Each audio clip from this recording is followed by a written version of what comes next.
Is it time?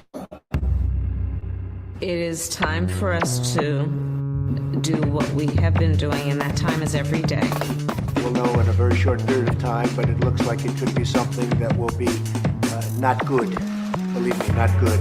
I see issue with that. And again, hey. You're not going to be able to insult your way to the presidency. That's not going to happen. I don't know who created Pokemon Go,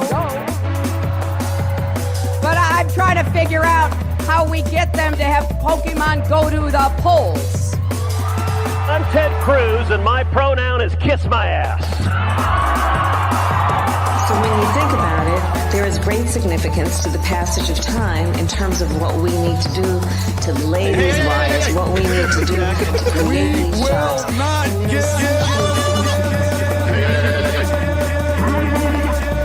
America is a nation that can be defined in a single word. I was going to put Not good. Believe me, not good.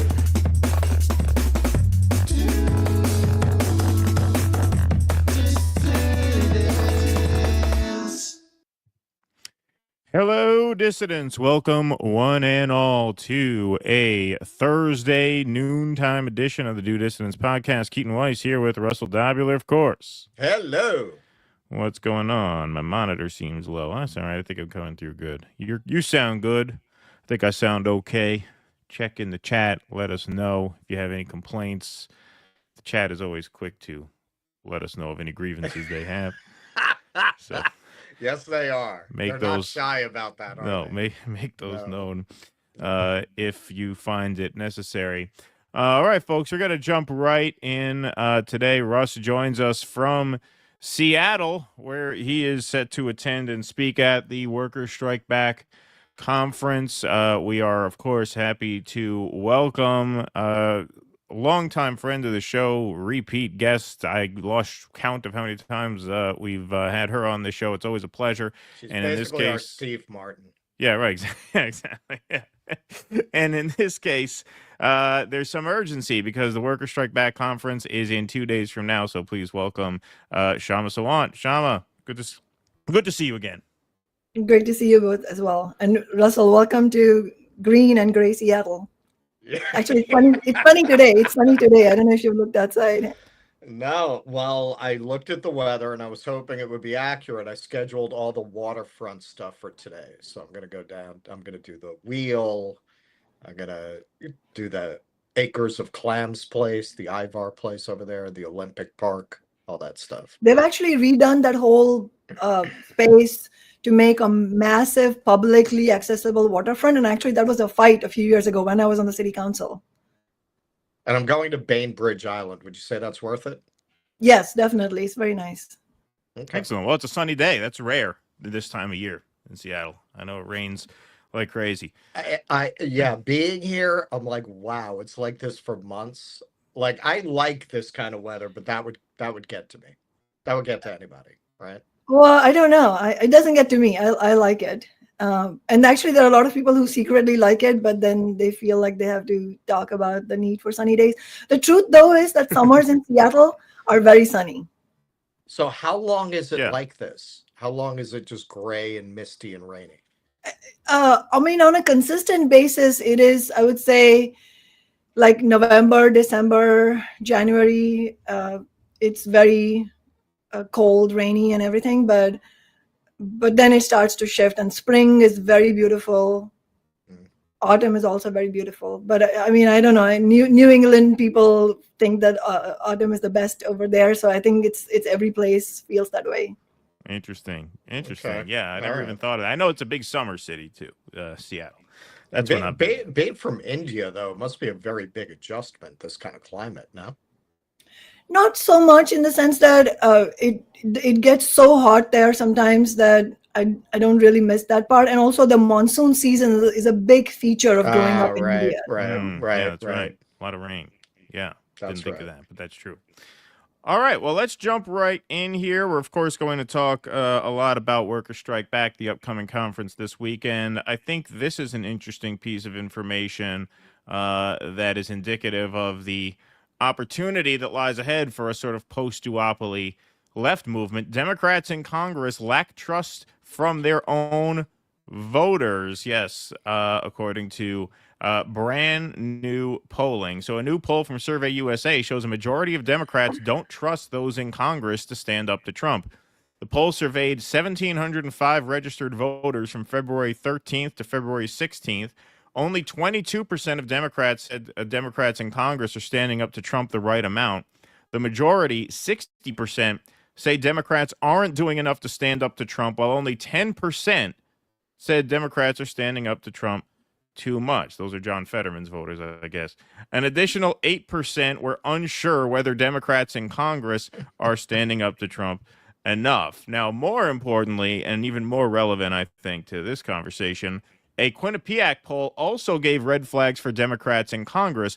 Only 40% of Democrats in the poll said they approve of how Democrats in Congress are doing their job, compared to 49% who disapprove. The poll surveyed 1,039 registered voters from February 13th to February 17th. So 3 weeks into Trump's second term, Democrats are underwater, congressional Democrats underwater with their own voters. Now, that contrasts to 2017, when the same poll was taken at the same time in 2017. Congressional Democrats had a 59% approval rating amongst their own voters.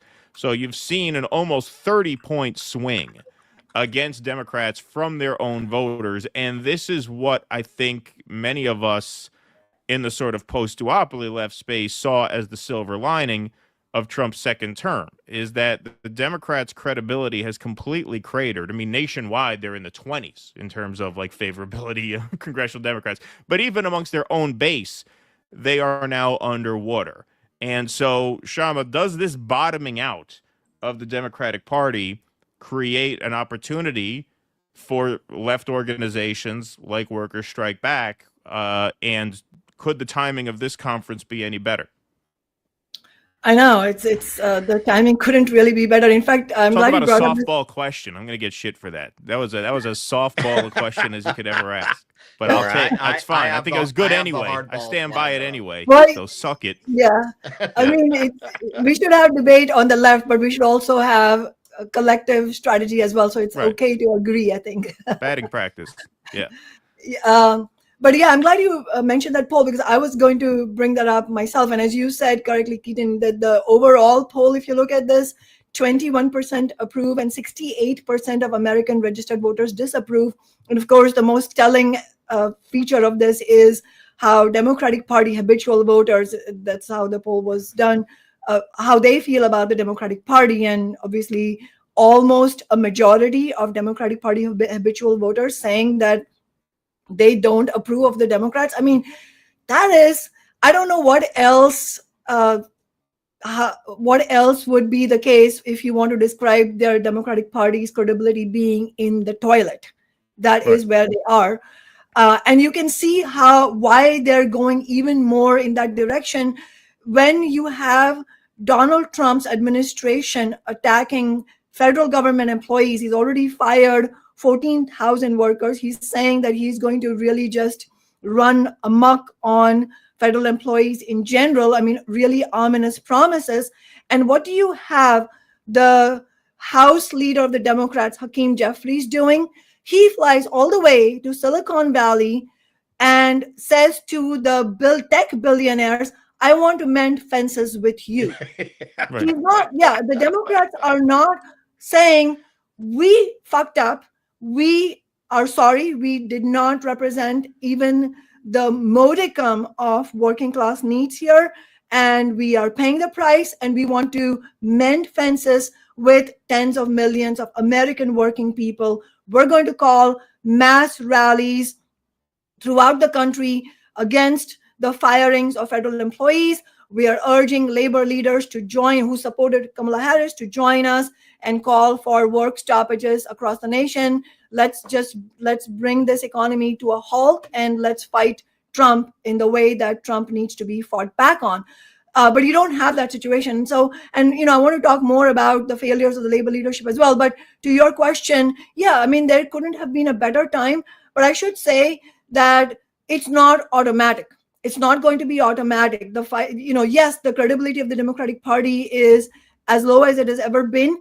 However, the Democratic Party also represents a whole wing of the capitalist class, of the elite, as the Republicans do. And what we have seen throughout the last 5 decades, I mean, it is our job to learn lessons from history. And if we don't, we're actually completely failing the working class. And what have we seen? We have seen that the working class is left to oscillate between Democrats and Republicans decade after decade, while the left there's no real mass left leadership to speak of, and that's not going to be automatic. And I think that's what this organizing conference on Saturday is all about. That, how do we actually do it? All right. So since I'm here in Seattle, I have a related question. I've been to, in the last couple of years, I've traveled around the country a lot. Every blue city is kind of the same. Every blue city, every Democrat-run city.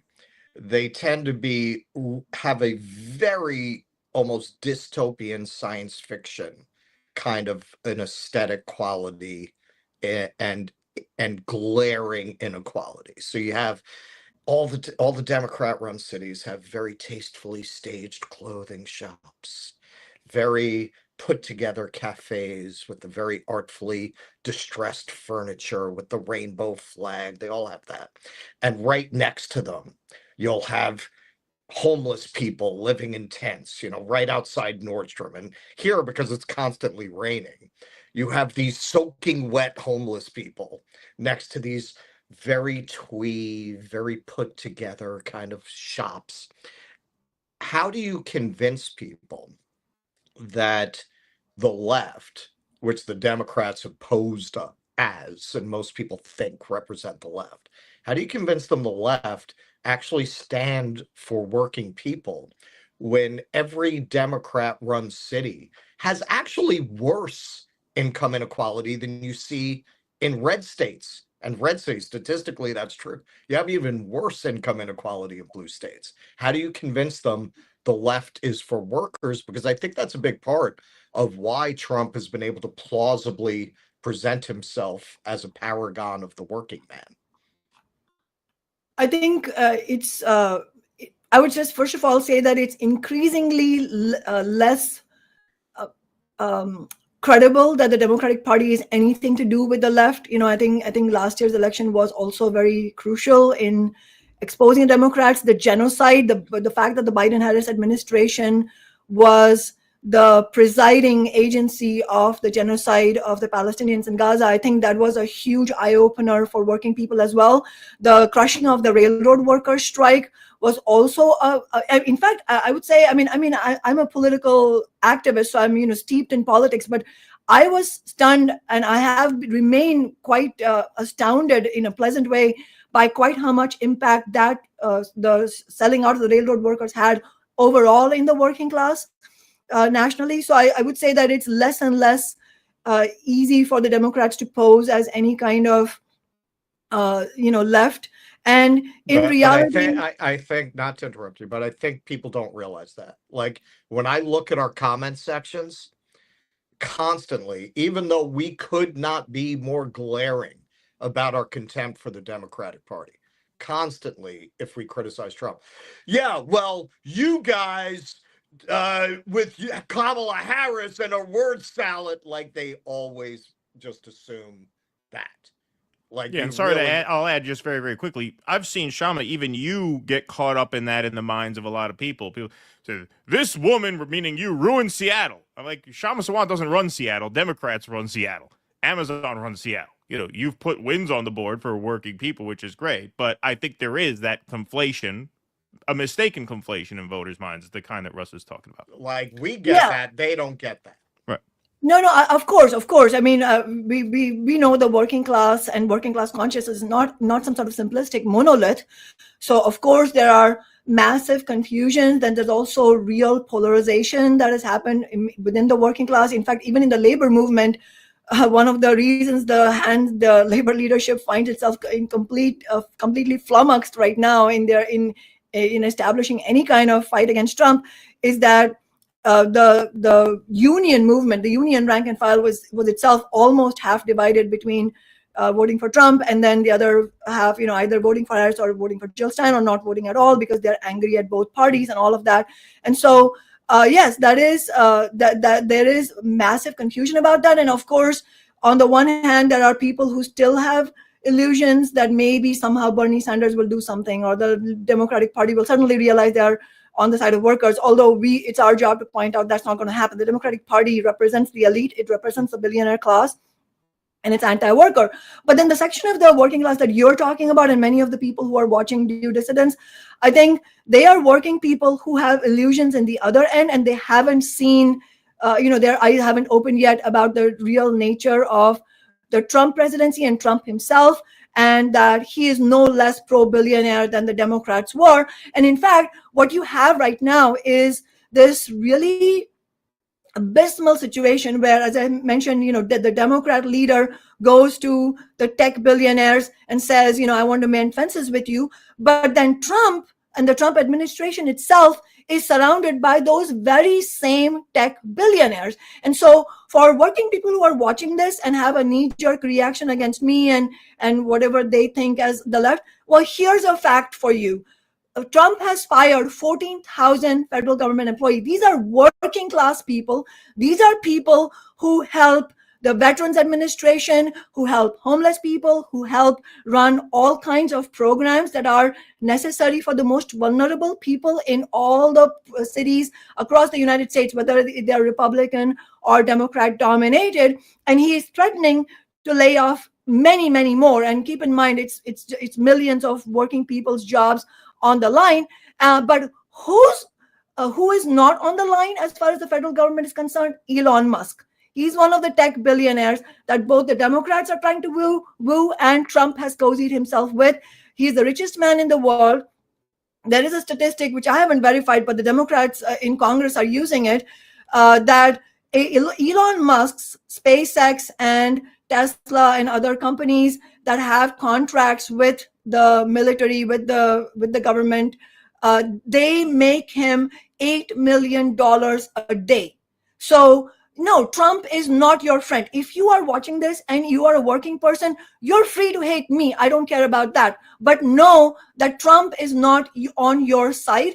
And this talking point that a lot of people I've seen this in comments who say, well, she ruined Seattle. That is the talking point of the corporate landlords of the Amazon Corporation, of Jeff Bezos and their cronies and their media machine, of the corporate media, and also actually of many of the Democratic Party elite. And so if you hate the Democrats, then just know that you are repeating their talking point. And why is that talking point in existence?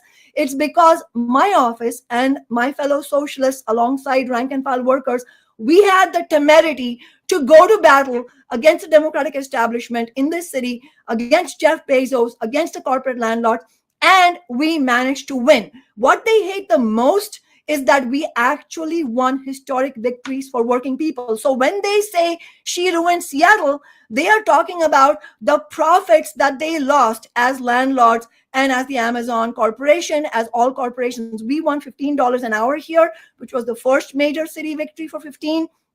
We now have currently the highest major city wage in across the nation, $20.76. So yeah, again, as I said, you're free to hate me, but if you want $20.76 as the minimum wage, then you got to fight alongside me. And that's why we have a real task, and this is one of the goals of the organizing conference, to obviously, be very honest about the debate that's happening inside the workers' movement. And in fact, we want a debate. We want issues to be discussed and debated.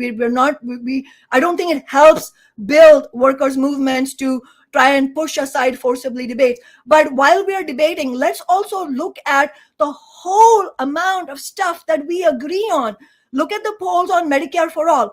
Across the board, regardless of whom you voted for last year, there is massive support, historically high support for Medicare for all. Well, one of the specific things we're going to be discussing at the organizing conference is what is that strategy to win Medicare for all? And bottom line is, First of all, we've got to break from the Democratic and Republican parties because they are both hostile to us. The Trump administration is threatening. There's all this saber rattling against Social Security, Medicare, Medicaid. They're not our friends. The Democrats have proven that they are not our friends either.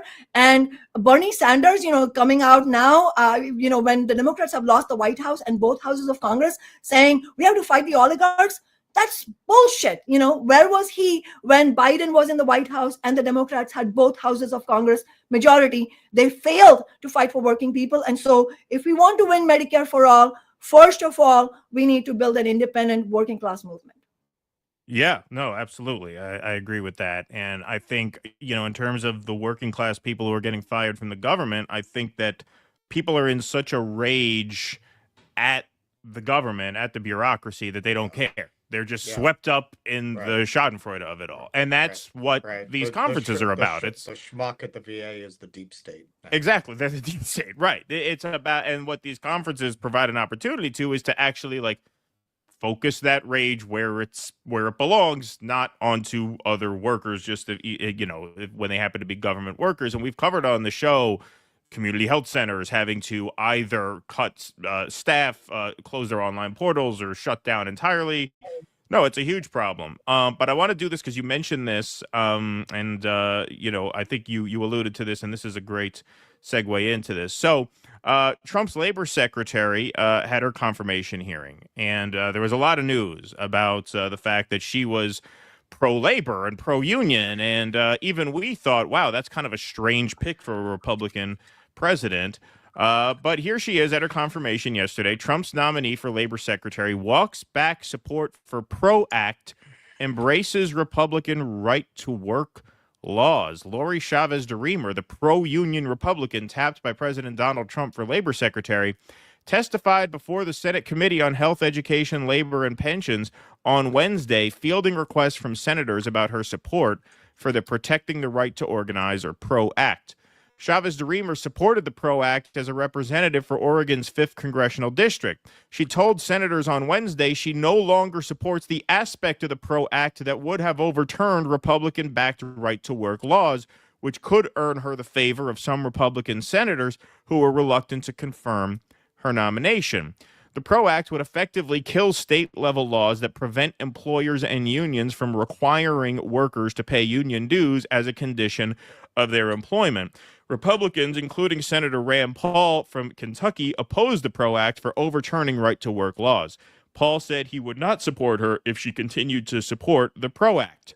Quote, if she wanted to make a public statement saying that her support for the PRO Act was incorrect and she no longer does, then I'd think about her nomination, Paul told Fox News Digital in a statement ahead of Chavez DeRemer's hearing. So just so people understand that, well, here, let me finish the article. Chavez DeRemer highlighted the distinction between representing Oregon as a congresswoman and representing Trump's agenda as labor secretary. Oh, well, that kind of puts a wet towel on the whole thing.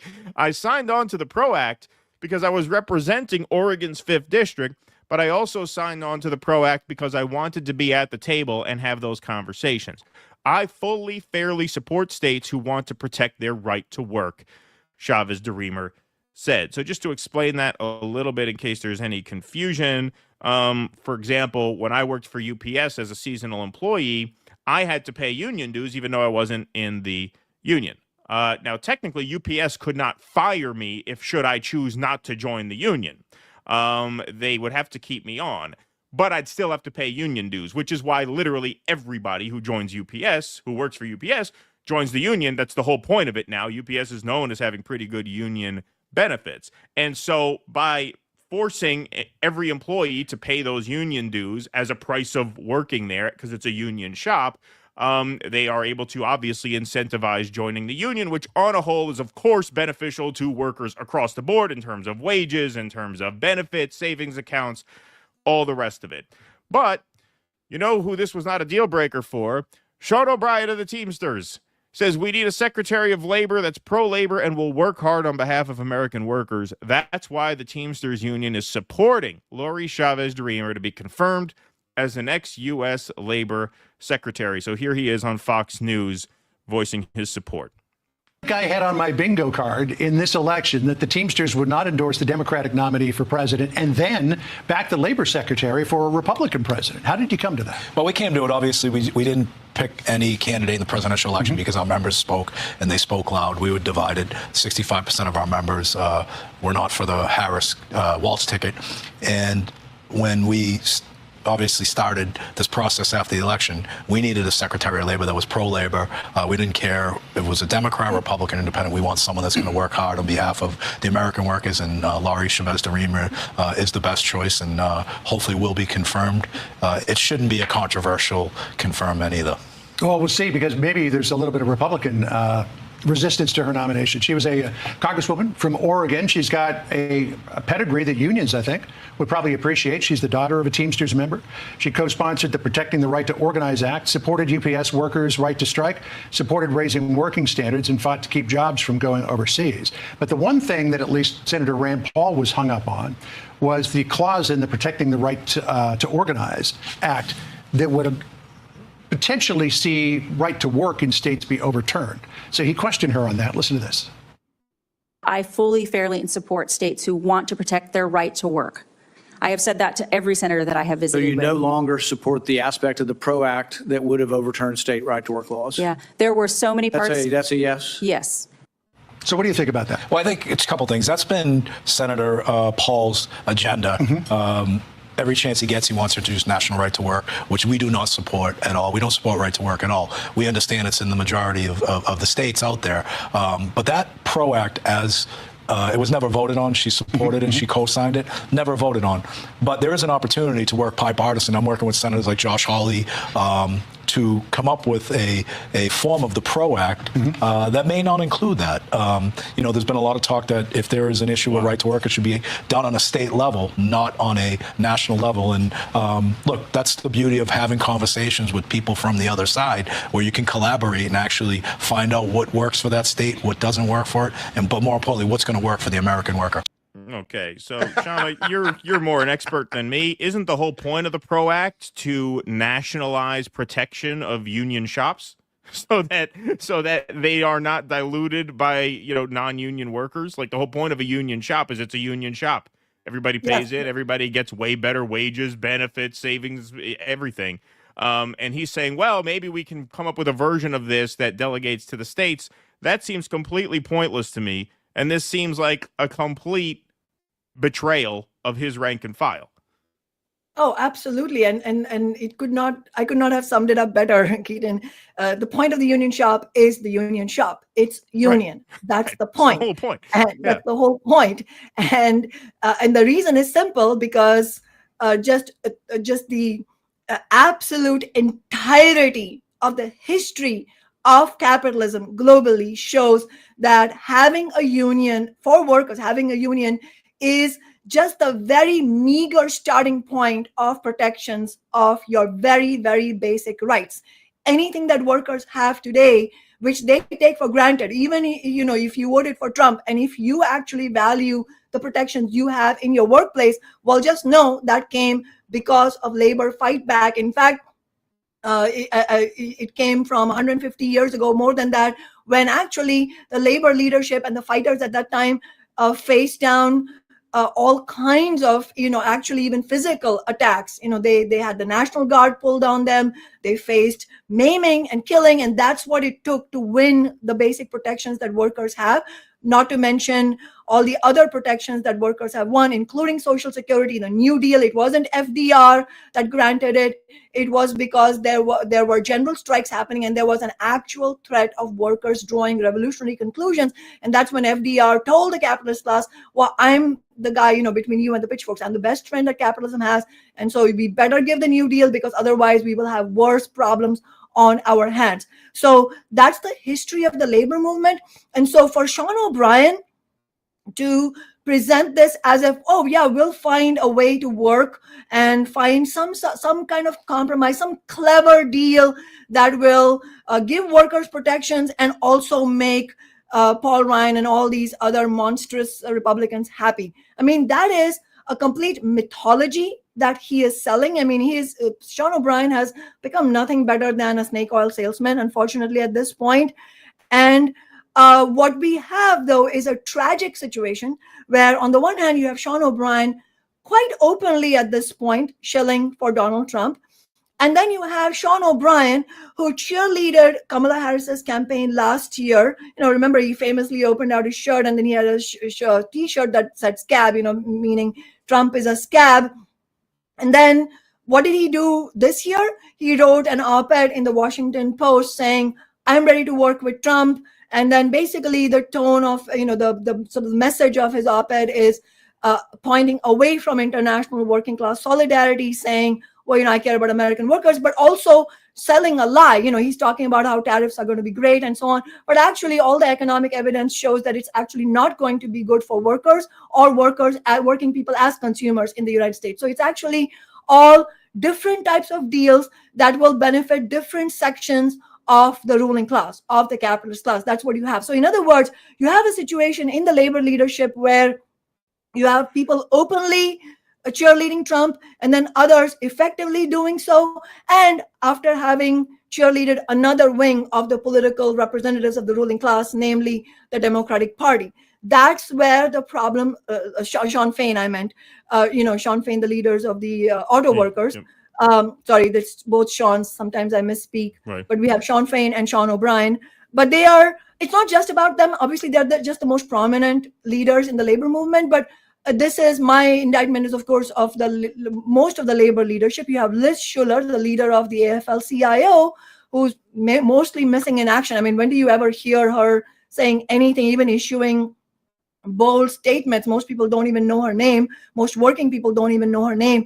And so you have a labor leadership that is almost entirely failing to fight the Trump administration's attacks on working people. And then before I talk about labor, we should also talk about the Democratic Party that most of the labor leadership supported. I mean, obviously, Sean O'Brien stands out for his more open courting of Trump even before Trump was elected.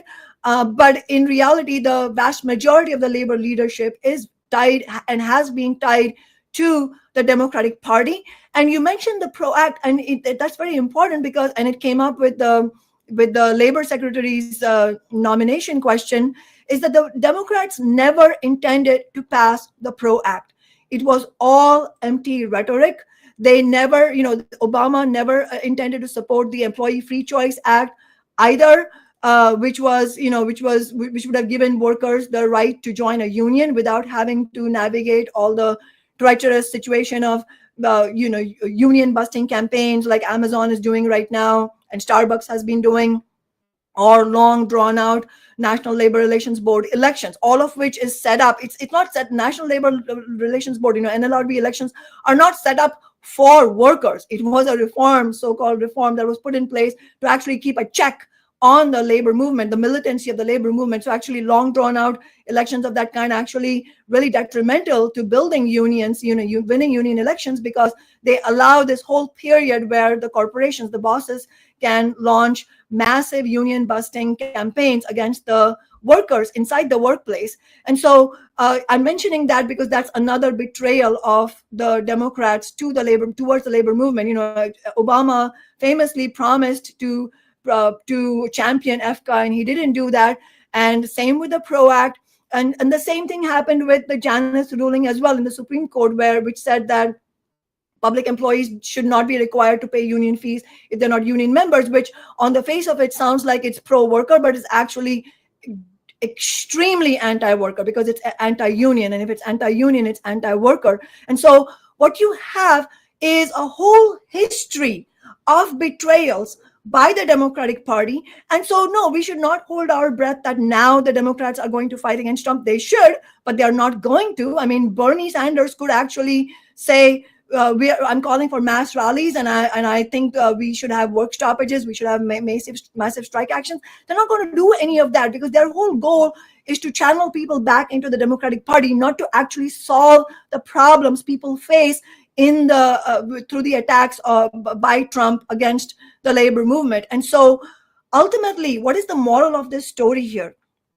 This is to understand that neither Trump and the Republicans nor the Democratic Party are on the side of workers. And what we need in the labor movement right now is a reckoning.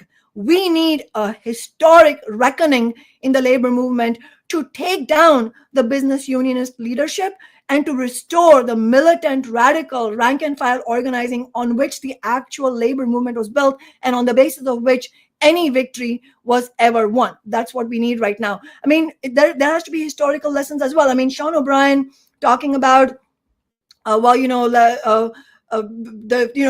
highlighting the betrayals by the Democratic Party, which is obviously accurate, but then he's sowing illusions in Trump.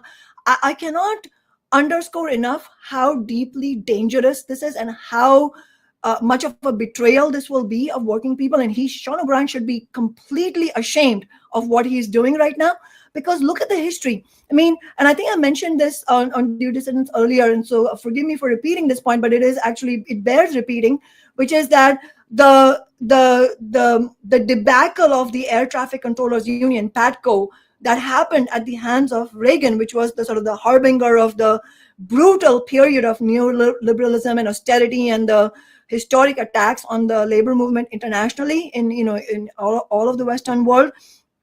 All of that sort of the history behind that, why the air traffic controllers were just caught like deer in the headlights and why all of that betrayal was possible, is because when Jimmy Carter as a Democrat sold out the labor movement, which he did, rather than drawing the conclusion from that both these parties represent the interests of the elite, and we in the labor movement, we need to build our own political organizations and we need to fight independently, and we as a labor leadership, our job is to convince our rank and file that neither of these parties is on our side. We have to fight for ourselves and we have to unite the working class on that basis. Rather than drawing that conclusion, what did the PATCO leaders do? They ended up having illusions themselves in Reagan, and they ended up getting sold down the river.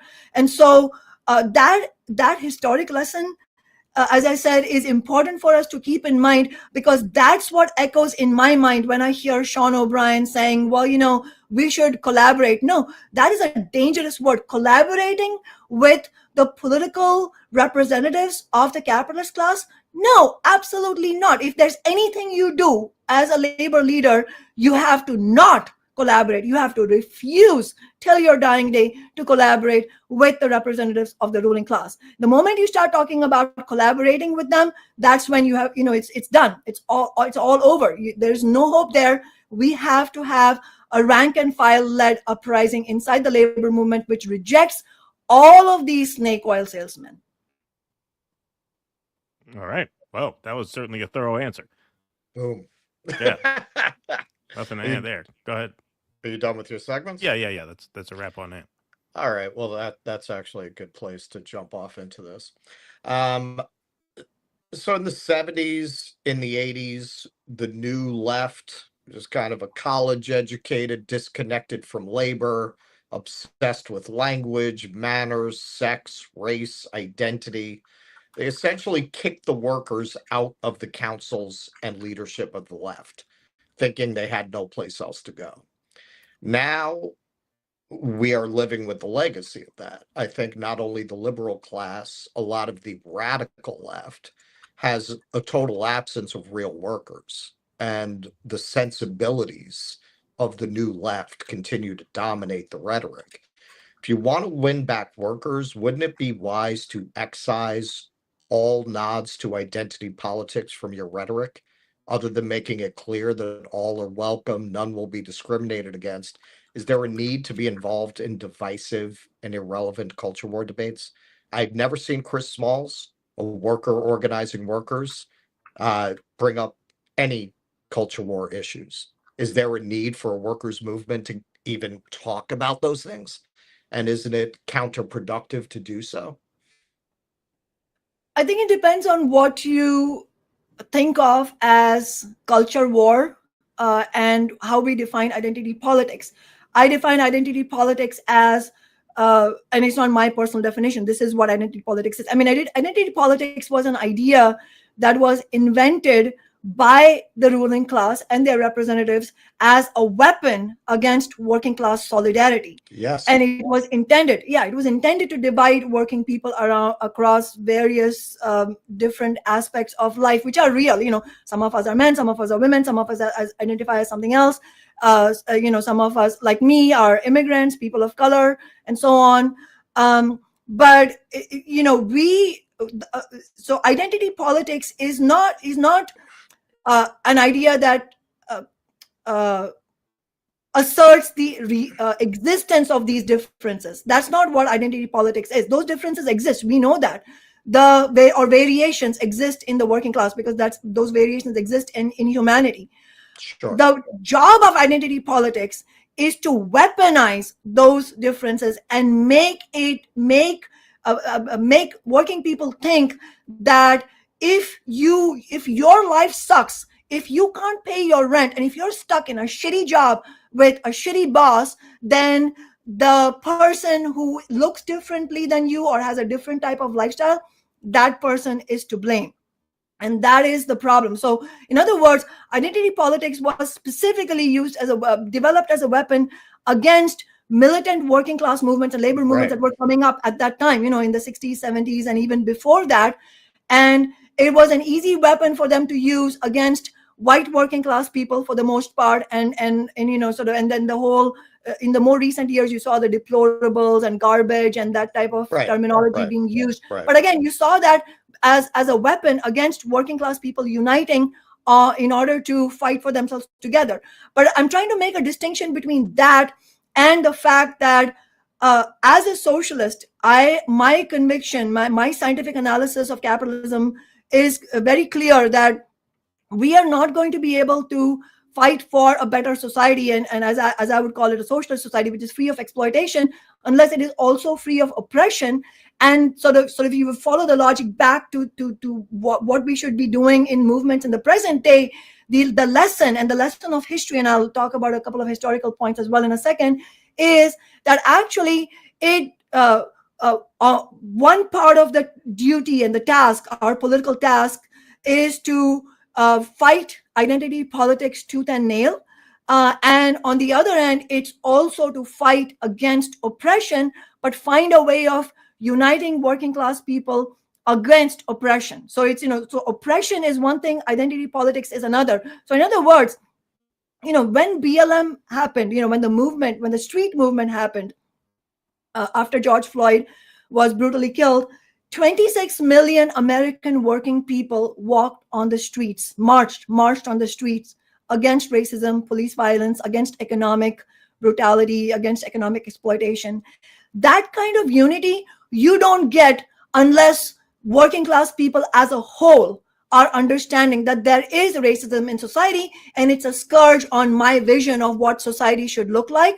And another historic, more back in history, the Stonewall Rebellion wouldn't have happened if working people didn't understand that actually it's in the interest of working class people to fight against against homophobia and attacks on LGBTQ people. And if there's one feature that emerges about the Stonewall Rebellion, is that it was a working class rebellion. And throughout history, you see that not only has, when the labor movement has included the issues of oppressions in their concrete demands of fight back against economic exploitation, that has been the periods when the labor movement has been the strongest. And conversely, the history also shows that the only way that any victories against oppression, specific oppressions, have been won is when the movements had a working class character, principally having a strategy to unite the working class on all of these demands. So in other words, all victories on women's rights, LGBTQ rights, Black rights that have been won so far was because of that type of clarity. And that is also, let's not forget, that is also what made MLK such an enemy of the ruling class to the point that he was assassinated, is because he was drawing precisely those conclusions. He was at a Memphis sanitation workers movement at the time that he was assassinated. And that's because he was saying that the only way to fight poverty is for the white worker and the Black worker to fight together. And the converse story of history is also that Black rights, the best progress that has been made for the living standards of Black people, Black working people, has been through the labor movement. For example, one of the most dramatic steps forward was the formation of the Congress of Industrial Organizations. Formerly it was the American Federation of Labor, AFL, then came the CIO. Today we talk about AFL, CIO all in one word as if it was all the same, but actually that's not true. In fact, the leadership of AFL fought against racial unity among the working class. Actually, that's one of the many, unfortunately, ugly points of labor history, where the leadership actually aided and abetted the bosses by dividing they aided and abetted the bosses in dividing workers racially. And in fact, it was rank and file leaders, and chiefly among them socialists and communists, who rejected that completely and organized workers and Black worker leaders were a big part of this. They organized and they started enrolling Black working people, Black workers into unions. And then all of that fight back led to the formation of the CIO. And in fact, if you look at the statistical analysis shows that the best progress for the Black worker has been through the labor movement, not through divisive ideas. So I think one of the difficult conversations that has to happen inside the left also is on the question of reparations. And I think that it is not the best way forward. It is very divisive. It's a very divisive idea to put forward because if you look at what the ruling class did with identity politics, I don't get a prize for predicting that if we start making reparations the main issue, then what will happen is that the ruling class, especially the Democratic Party and so on, they will seize on it to bring about divisions in the workers. Instead, we should be fighting for what Worker Strike Back is calling for: $25 an hour minimum wage for all workers in the United States, free healthcare for all, union jobs for all. These are the things that will not only as a matter of strategy, unite workers across those other divisions, but it is also, statistically speaking, the things, if we win, will most lift up the living standards of vulnerable people. You bring up BLM, and that's a really good example. And I think we probably agree, but let me be more clear about what I'm talking about. You mentioned MLK. And a lot of modern theorists feel a need almost emphatically to reject MLK in order to offer a vision of race relations that is almost antithetical to his vision, going so far as to claim, no, judge people by the content of their character. That's not what he meant. He didn't actually mean what everyone thinks he meant by that, in order to justify a vision of race that is extremely divisive, extremely zero-sum, almost theological in its belief in original sin that can never be ameliorated or eliminated, that's always going to be present, which conveniently for a lot of people like Ibram X. Kendi, who make a living off racial division, can never be resolved. So when we look at the way these things are discussed, BLM is a good example. When those protests started, 80% of the American public, which you can't get 80% without a lot of Republicans agreeing, felt the policing was racist and it was a problem and it needed to be addressed. By the time they got done injecting these extremely divisive and, frankly, to most people, repulsive ideas about race relations and the nature of race, they're running to Donald Trump. They're running to Donald Trump to save them. And that's aside from the millions of dollars that the people in the national organization stole from donors, which did not help the cause either. In regards to LGBTQ rights, the left has been lured into defending a lot of ideas that I think reflexively, as a movement that wants to protect victims, they will get out in front of things without really thinking them through. Telling people that children have to have access to permanent medical alterations based on a little understood diagnosis.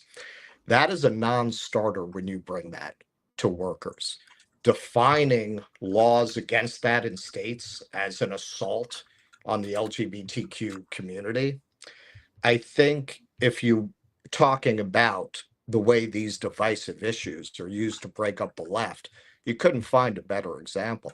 And frankly, the Gray Zone just did an article showing how the intelligence services in Bangladesh were encouraging that kind of activism because they found it was good for weakening the government. I think it would be naive to think that an issue that, given the problems we have in this country, has become, it doesn't affect a lot of people. The fact that it has become so central, when we know intelligence services have deployed this issue to divide overseas, it would be naive to think they haven't used it to divide us here at home. This is what I'm talking about when I say, is that really productive to inject that into the conversation if you're trying to create a broad working class movement that includes members of that community? It doesn't really do them any good if you can't get anybody to join. I agree with you. I mean, it is not a straightforward issue, that specific thing that you mentioned about children. And I agree, we don't want to make it the focus for that very reason. And we meaning Workers' Strike Back, and my organization, my Marxist organization, Revolutionary Worker, we don't make that the issue for precisely the reason that we know that it is very, very easy for the ruling class to make that as a way of destroying any hope of solidarity among working people. So we don't focus on it. And it is actually a dramatic difference between how we organize in Workers' Strike Back and Revolutionary Workers compared with every other organization, unfortunately, practically today on what you would call the US left, although the left, I mean, the term is misleading. It's a question of who's actually fighting for the working class. And so, yeah, I agree with you. I mean, organizations like the DSA and certainly, I just want to say it's on your website. Like, you do have a section about yes, but Russell, you're the one who brings it up. Quite frankly, every time I'm on your show, you're the one who brings it up. I have never brought it up. And for the precise reason of what you're saying, which is that there is a lot of division on that issue. And my point is that I am not focusing on that. Yes, I have my own beliefs, and I'm not going to be shy of them. And I'm not going to lie to people, because that would be dishonesty. And the rule number one is never lie to the working class. So I'm never, whether you like me or not, you will never get a lie from me. But it is also a question of strategy. And the truth is that our strategy is an absolutely unifying strategy, because had we not had the ability to unify working people across differences, we would not have won anything in Seattle. Because Seattle, as you mentioned earlier, it's a blue city, meaning most people vote Democrats. Even after we won 4 elections and we had historic success over a decade, most people still vote Democrats. But from day one, I said, I'm not a Democrat. I went to war against the Democrats. With one socialist city council position, we fought the entire Democratic establishment. The Seattle Times, which, by the way, I mean, it's a very conservative newspaper. The editorial board hates us. The owner of the Seattle Times told, after we won 15, you know what he told me? He says, I hate everything you stand for, but you make good copy. His point was that we had, and in the words of one of their editorials, that we had commandeered the city's political agenda and forced the Democrats to reckon with what we were demanding for the working class. And that is how we won the $15 an hour, Amazon tax, and renters' rights victories. Does that mean that everybody agrees with me on everything? Absolutely not. But we showed how it is possible to unite people on a unified principled unity. Principled unity means not unity with the bosses. That's rule number 1 of principled unity. Not unity with the representatives of the bosses, not unity with the business unionist leadership, but unity among the rank and file on a principled basis, where we don't lie to each other about where we stand on other issues, but we unite on the issues that we agree on and then deliver a blow to the bosses. I think that is the strategy we need overall. And I totally agree with you. I mean, Ibram Kendi, oh my God. I mean, the moment you said that, it just, it made me so angry. These are all part of the, what I would call the misleadership class. They have seized on an actual movement. And as you correctly said, Russell, there were Republican voters and Trump voters as part of the BLM marches because they agree that they want a racism-free society as well. But then what happened was that the Democratic Party and the vast majority of the BLM leadership ended up selling out dramatically. I mean, that was a dramatic sellout if there ever was one, where you have this historic movement, the largest street protest movement in US history, and then that movement being sold down the river. And of course, you're right. I mean, that has created this real bitterness among white working class people. But I'm not denying that. I mean, that is a fact that we have to contend with. But my point is that, well, the only way of overcoming it is for us to unite on a class basis, on class-based demands like Medicare for all, like $25 an hour. And I'll just mention, it's not only that white working class people felt sold out and angry after BLM. It's also black working class people. Yeah. There is huge disillusionment among young black people about movements itself. This is the kind of disservice that they have done, these BLM misleaders have done, where a whole generation of young people was left feeling, well, what's the point of marching on the streets then? What's the point of having the largest movement? What's the point of all of us putting our, ourselves on the line, taking tear gas, all of it? What came out of it? And that is why the lesson of how we won the Amazon tax in Seattle is really instructive, because we won it, remember, during BLM. And we won it despite the fact that the BLM misleaders and the Democratic leaders tried their level best to undermine the movement. I mean, literally, they had a rumor mill. I mean, not a rumor mill, several rumor mills circulating in the BLM marches. Like I was all the time outside. I was in the marches. I was tear gassed myself. And I would have black working people, young people come up to me and tell me, hey, I heard that you actually hate black people. I heard that you don't actually support black needs. And then, but that was good that they came to me, because that gave me the opportunity to say, but do you know that we're fighting for the Amazon tax, which will raise, by the way, last year it raised $450 million for affordable housing. And I said, do you know who needs the affordable housing the most? It's black people. Yes, it is very much a black demand. So that's how we fought back.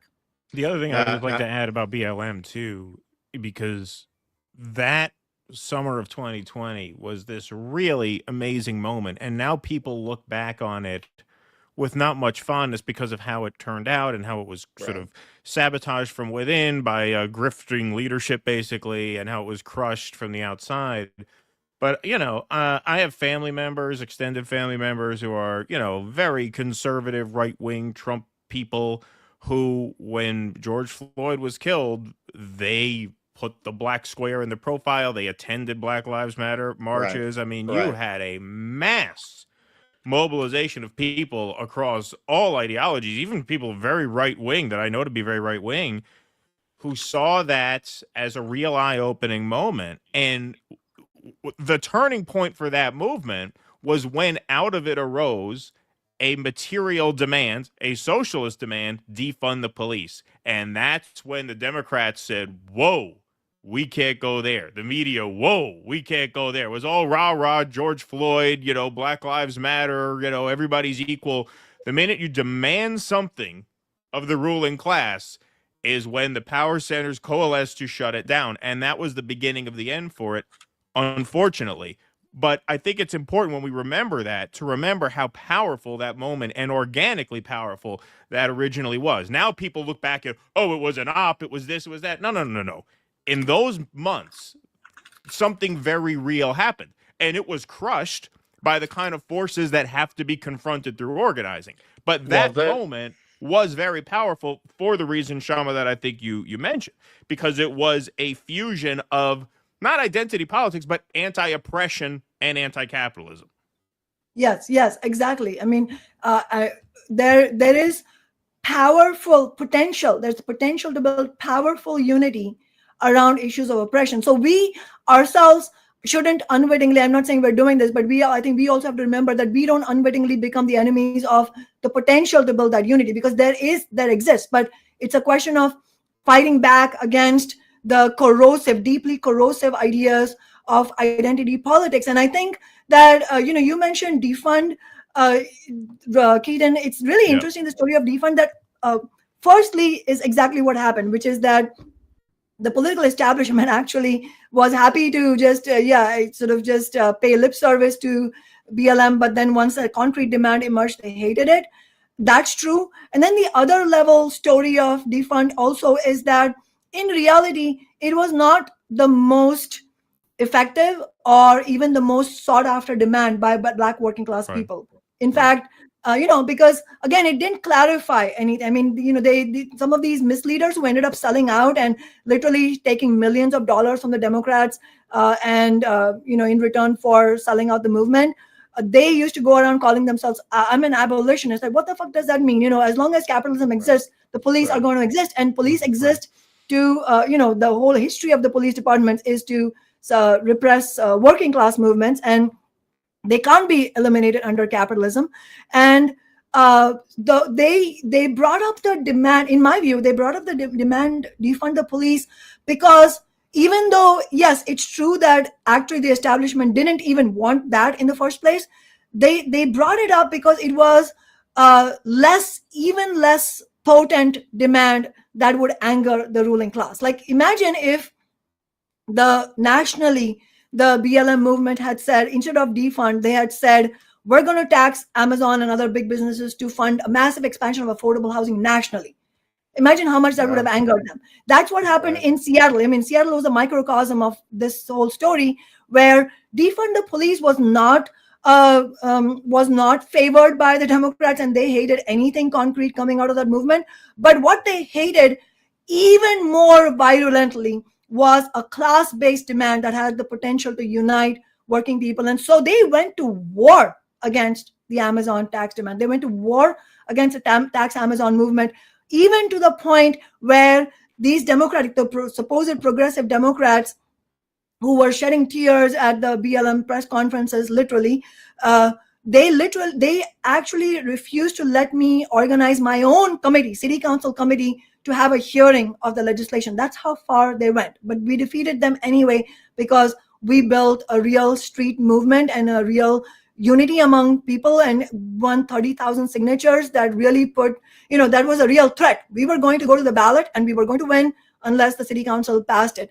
And so there was a specific reason that they used the term defund the police, because that was not actually going to unite a lot of people. And in fact, I spoke to Black pastors who have working class congregations, who said, because I was reaching out to a lot of people, a lot of community leaders, to build support for the Amazon tax.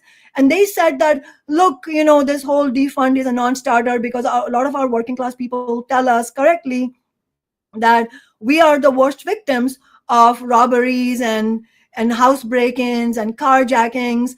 I'm not sure that defunding the police is the way to go. So, that was defund the police, in my view, was a little bit like identity politics. It's very, very murky and confusing, and it ends up sort of diffusing the movement because people, for genuine reasons, don't agree with it.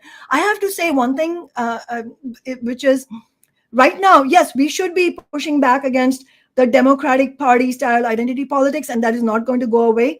But we also have another task, sort of in a similar light, which is that immigration is being used as a divisive issue by Trump and the Republicans. And so, just as as socialists, we reject racism and homophobia, but we don't try to educate working people in a shaming way. We respectfully raise our differences while trying to build unity on class issues.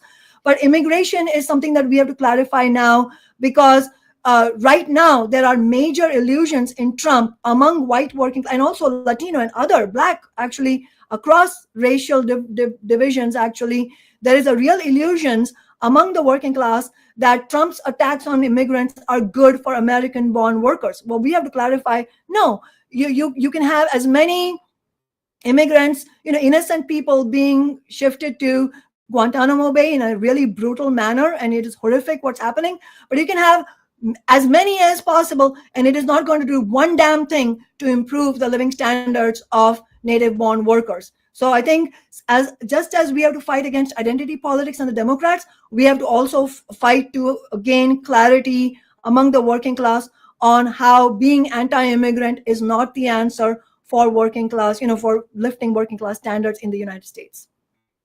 All right. So talking about BLM, that's a good example. And this is why I bring this up when we talk. BLM is an excellent example of how a movement that had enormous potential was subverted by these kinds of voices. And, you mentioned DSA. Chris Hedges, when we spoke to him, also mentioned DSA. So you both clearly recognize that when I don't want to speak for you, but it seems like you both recognize when you emphasize that take on these issues, you wind up with a very ineffective organization that, ironically, even as it discusses privilege, usually made up of educated white kids. I went to a Jamal Bowman rally over the summer. It was like the 1,000 white kid march there. Like that was it, because it was very heavy DSA representation. We had people in our comments after we interviewed Chris. The only reason I knew that was on the WSB website is because people threw it at us in the comments saying, well, I'm not joining if that's in there. It's a very serious issue in regards to recruiting workers and trying to lure them away from Trumpism. I honestly feel that any left movement has to have a William F. Buckley and the John Birch Society moment with this faction, a lot of which I don't even feel is legitimate.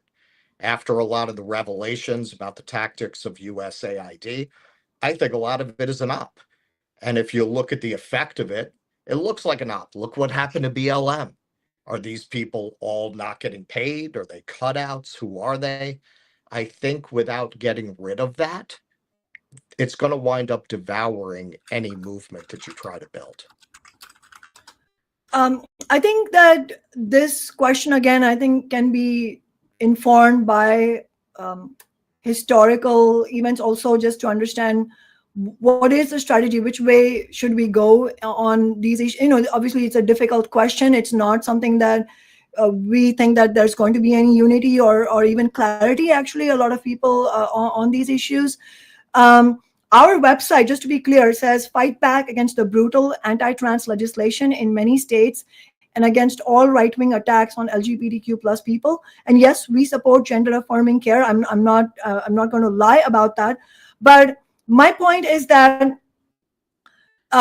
if we want to actually win, for workers who care about their own living standards, who are angry about the economic inequality, angry at being sold out, and are looking for a way to fight back, then I would say that what history shows us, and also what the experience that we have in Seattle, and the reason I keep pointing to is, unfortunately, tragically, for the working class, that's the only example in our current times. I wish it wasn't so, but it is so, is that we, for us to compromise on oppression issues is not the way to go. For us, the way to go is to be very clear about what we need to fight in terms of oppression, and also at the same time being respectful towards working people who don't agree with us on those issues, but arguing for why they need to join us on the class demands, to fight for the class demands that they agree on. I mean, I'll just give you a historical reference. At one time, interracial marriage was opposed by a significant part of the working class population. I mean, racism, slavery, and the Jim Crow era, and just the horrific racism that Black people suffered, that was not possible unless the ruling class had succeeded in convincing a whole section of the white working class that it was in their interest to buy into those ideas. So the only way that it was fought back against was not by saying, let's not put Jim Crow or whatever demands, I'm just making up at that time, on your website, I'm just saying the equivalent of it. The way it was fought back on, and the way the CIO was formed, and it was the same era where the labor movement won the biggest victories of all, through the, again, the New Deal and so on. It was those few decades that I'm talking about, was by doing both, fighting against oppression and being very honest about the need for white working class people to support Black workers and understand that their self-interest was tied in ending racism as well, and in ending racial practices in the workplace. That by helping the bosses keep down the Black worker, you are actually helping the boss in keeping you down. And that's the same point about immigration. I mean, if you don't argue for international working class solidarity and fight against deportations and so on, then it allows the bosses to use immigrant workers as the sort of the fall guy, the scapegoat, in order to keep wages and other workplace rights, wages low, and deny other workplace rights to American-born working people. So I think for the same reason that it would have been disastrous, deadly for the working class had they not fought on Black oppression and formed the CIO and fought in the workplace together, white and Black worker together. Similarly, it would be a real mistake now to bend to anti-trans ideas. That doesn't mean that specifically everybody has to agree about gender-affirming care for children. I mean, seriously, Russell, we should not be talking about that to the extent that you are talking about in reality, because that is not where our potential for unity lies. Yes, it's true. Yes, let's be honest. And we're being honest. I'm being honest. But what I am fighting for is for that worker who hates gender-affirming care to join me in the fight for $25 in Medicare for all, because that is the only way that his life is going to improve. So for his self-interest and his community, his working class community self-interest, I am urging him to join us despite the other differences, because I'm convinced that historical education tells us that compromising on issues of oppression is not the way to go. I think comparing the fight to end the bans on interracial marriage to some of these ideas that I would argue have been artificially inflated, supported, and promoted. But which ideas, other than the child thing, which ideas? Are you saying trans rights? Are you saying trans rights is an artificially inflated idea? I don't think so. I don't think so. Not as a general concept, but some of the areas that it's gone No, into, but you're speaking in generality. Children. I'm telling you, Tell me one other care thing. for children, men and women's sports, things like this seem like they were designed to rip apart the left and to make the left extremely unappealing to the general public. I don't believe that's really organic. There are a lot of trans people who don't like it. No, I agree. I agree that those issues have been artificially given prominence and inflated and talked about in the media. I don't disagree about that. I'm comparing interracial marriage and those types of issues in the past to overall issues of oppression. That was my point. But yes, I agree that those specifically divisive issues have been inflated specifically to undermine working class unity. Yes, which is why we don't go around talking about it. What do you hear me talking about most of the time? If you did a chat GPT sort of spew out of what I say, if you take everything I've said in the last year, you won't find that. What you will, and maybe you'll find it only when I come to due distance, because you're the only one who asked me about it. What you'll find is Medicare for all, $25 an hour, strategy for working class fight back. That's where our focus needs to be. And bottom line is, we need to take a principled approach. We should not do it in a shaming way. I would never shame anyone for harboring views that I don't agree with. If they're in the working class, I want to win them over I want to have a respectful debate towards them and win them over on the things that they would agree on in their own self-interest. Okay, so let me just jump in here and see if I can untangle something, because I think I understand where both of you guys are coming from for sure.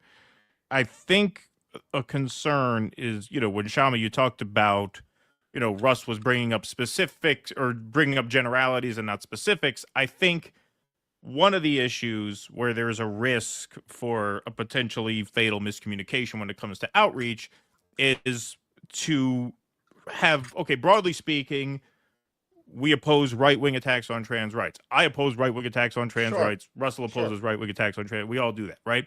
I think because of the way this issue has been weaponized by the right and exploited by the PMC-oriented left, I think a statement like that, a broad statement, we oppose right-wing attacks on trans rights, that leaves a lot of uncertainty in a lot of people's minds what you mean by a right-wing attack on trans rights. So, for example, we got an email from someone, I won't reveal who they are because it was a personal email, thanking us for covering these issues because her daughter, who was a teenager, was feeling psychological symptoms of depression and anxiety, and her peers sort of casually suggested to her that perhaps she was trans.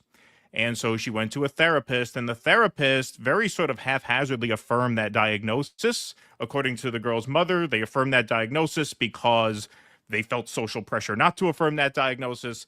And, cut to, no pun intended, the girl had surgery, like permanent life-altering surgery, based on what was a haphazard diagnosis from a therapist. And sure enough, the psychological symptoms did not go away. Because that was, of course, a misdiagnosis based on very little actual inquiry into her situation. So to say those things shouldn't be happening, right? Teenagers should not be cavalierly diagnosing each other with gender dysphoria and then therapists bending to social pressure to affirm those diagnoses and then permanent life-altering surgeries. To say those things should not be happening, to me, is not a right-wing attack on trans people. It's not an attack on trans people at all. It has nothing to do with a judgment against trans people. Exactly. So when we say right-wing attacks on trans people, I think a lot of people might hear that as an endorsement of what happened to that teenage girl. And that's where it becomes alienating if we don't get into specifics. And I agree, we probably shouldn't get into specifics or lead with specifics in a labor-based movement, if that makes sense. I agree with you. There should be an anti-oppression component. I think that's very powerful. That's why I mentioned BLM. But I think that's a legitimate concern, that if we start referencing issues that have been so weaponized by both sides to the point where people don't really understand what you're talking about, that opens us up to people having misconceptions about what we actually stand for. Should we stand for, if trans people are being discriminated against in the housing market, in the jobs market, now trans people being banned from the military, obviously we oppose that. Obviously, no question we oppose that.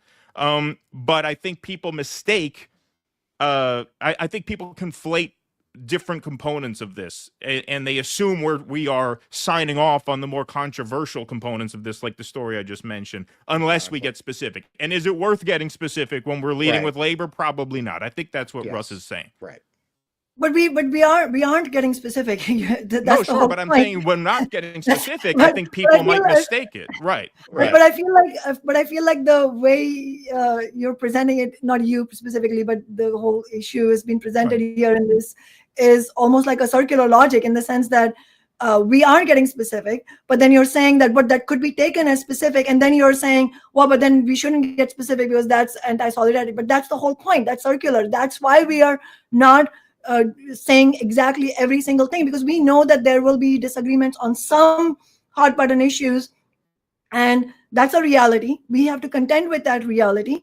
But if you look at the vast majority, I mean, I asked you to name examples, Keaton. Yes, I agree that you gave me that example, and I'm not negating that. But all the other things we have talked about together on the show are all things that everybody in who's decent agrees on. But that's the point. That is why we have left a general in the program of Worker Strike Back, because we don't want to get into specifics, because then there will be disagreements on certain things.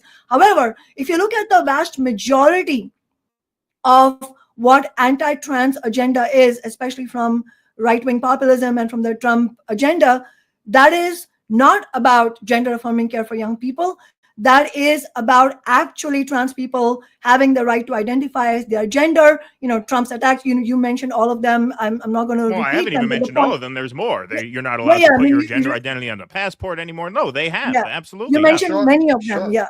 I meant to say many, not all. No, sure. But my point is that if you look at all the trans issues and the attacks that the trans community is facing, the overwhelming majority is where we can build unity among the working class to fight against that agenda. So that's what we are talking about. Can we build unity on the issues that we know virtually everybody in the working class agrees with us on? And then in parallel, we can debate. We are happy to debate those issues. But is that going to be the focus of the organizing conference? Of course not. Because why? Because we know that those are divisive issues, and instead we would focus on the main issues that we all agree on. And in fact, the main issues we agree on also includes the vast majority of issues of oppression, and also the vast majority of what we need to unite on in terms of trans people. And so if you look at the response that the organizing conference has gotten, I mean, just to give you a sense of how this is not like the, I mean, you guys seem to think that somehow it's a problem for unity, but it's not. I mean, we have 771 people registered for the conference. Just since last night, we got 17 new registrations. In fact, one of our organizers just messaged me saying that they're sort of panicked that we might run out of room in the auditorium. So my point is that we are a very, very small organization, and yet we are getting tremendous response precisely because I believe that we're doing a lot of what we're doing correctly. And I would urge that we focus on those things. And yes, there will be differences on other things. And I'm not I'm not denying the anecdotal thing either. But honestly, that is also it's one thing to acknowledge that those things have happened. It's quite another to have an overall policy or demand around that, because there will be difficult things on another end as well. What if religious parents are saying that they're going to decide what their children should do? That used to be okay on abortion. Your parents will decide what you're going to do. So my point is that if we start digging into it, there will be complications on another end as well, which we will all be I don't mean that I'm against or anything, but I'm just saying that complications we all will be forced to contend with. So rather than dealing with that right now, I think the urgent thing, as we started this whole thing by saying, could this moment have been more opportune to build a fighting movement? It couldn't. That's why we should do this. And I would urge your viewers who are listening, you're free to disagree with us on that one point about gender affirming care for children. But if you agree on the vast majority of things that we're talking about, then why won't you join us? Let's fight together. I mean, Trump and Musk are your overarching enemies. The people who believe in certain things for trans people are not your enemy. They are simply other working class people who disagree with you on a very specific thing. But they are actually on your side because your interests are tied up with their interests. And the only way you can win is if you join with them and they join with you to win. Otherwise, we are all going down. All right. And the billionaires win. All right. Well, we'll leave it there for today. I'm sure we'll talk a lot more about this moving forward. And obviously, I'm sure I could speak for both of us. The reason we bring this up is because we are such believers in you and in Workers Strike Back. That's why Russell's flown out there. Yeah, of course. And these conversations are here to stream the conference. Right. These are what this is the kind of debate that I think is welcome within the organization, and that's why we did it. We wanted to, of course. Oh yeah, and please don't take my energetic responses as somehow resenting the debate. No, I genuinely appreciate this debate, and I think this is part of the gatekeeping. There is gatekeeping on a lot of issues, and one of them is actual honest debate, because this allows us to clarify. I mean, just to say, one of the reasons the DSA focuses so much on this, the DSA leadership, on these specific issues that they know are divisive, is because they have no intention of actually building any kind of militant movement. They are so tied to the Democratic Party. They're part of that whole pipeline. So that they deliberately use these issues. Well, I think this is the danger, Kshama, because whatever your intentions are, and I think you recognize the proportionality and the dangers of leaning into these kinds of divisive cultural non-material issues. I think because of what that history I'm describing of the new left essentially kicking the labor component out of the left, those people have so taken over the whole conversation. I think it's difficult to even try to build a left movement today without those voices fucking it all up.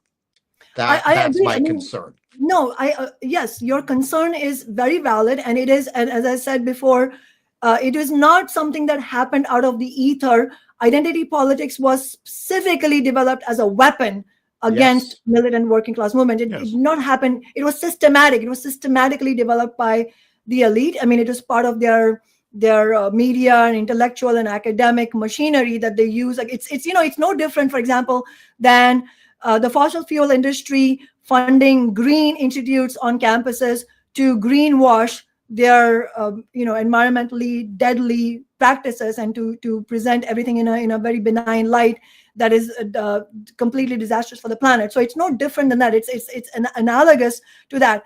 I'll just say that is specifically a problem.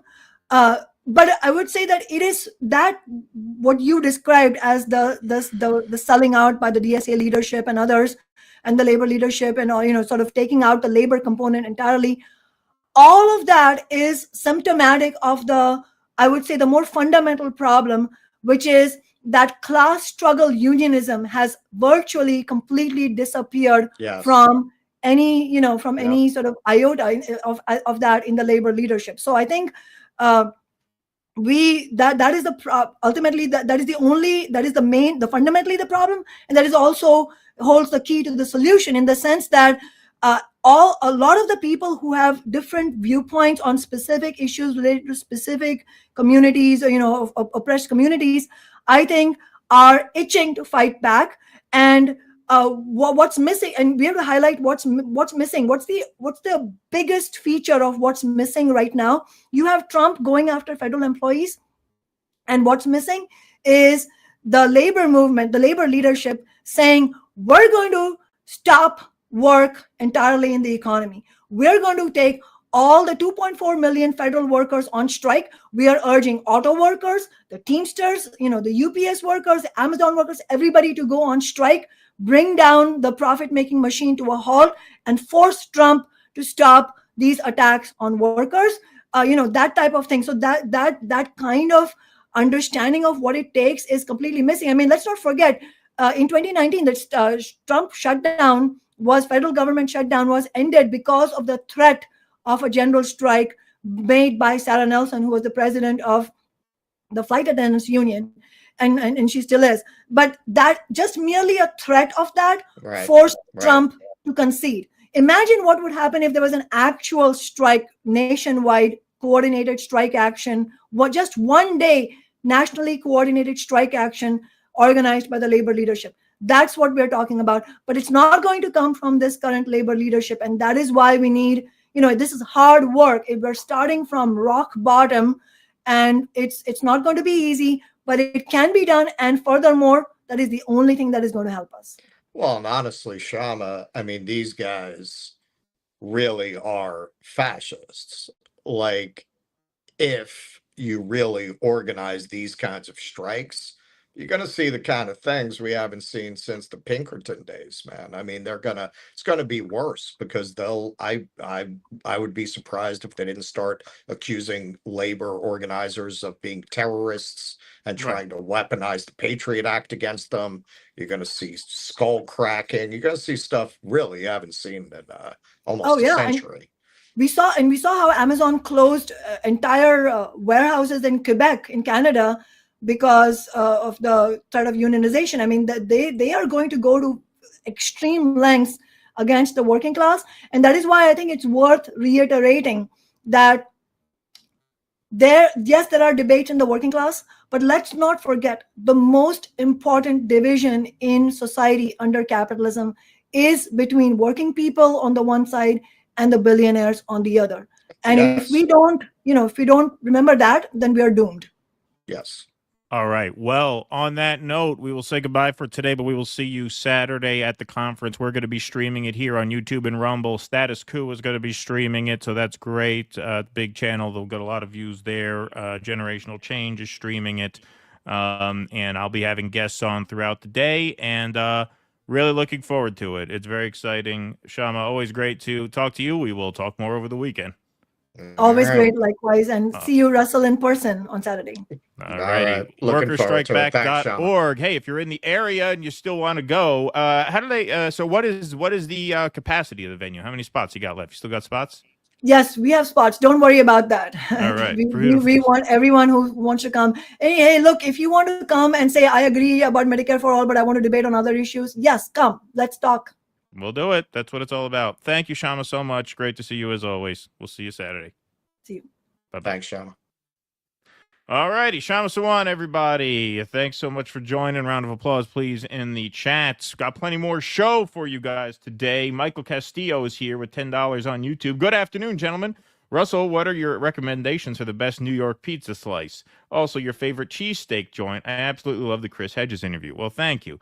Michael, you've been a fan of the show for a while. You know, our both Russ and I agree that the best slice is the Nona slice at Bleecker Street Pizza on the corner of Bleecker Street and 7th Avenue South.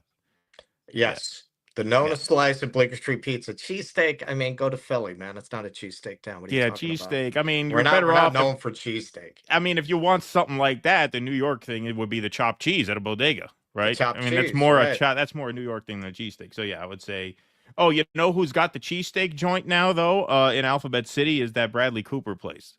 You know, Bradley Cooper opened like a cheesesteak pop-up. I think it's permanent. No, I hadn't heard that. Yeah, I forget what it's called. Just Google Bradley Cooper cheesesteak NYC and you'll see it. It's in Alphabet City's East Village somewhere. Zach Bird, thanks for the $10. Russ, if you go to Pike Place, check out the Left Bank Books Collective or Fantagraphics Books in the Georgetown neighborhood. There you go. Yeah, they got some cool bookstores in Seattle. Obviously, the huge one is in Portland. I forget what it's called, but they got some cool indie bookstores in Seattle. I've heard that.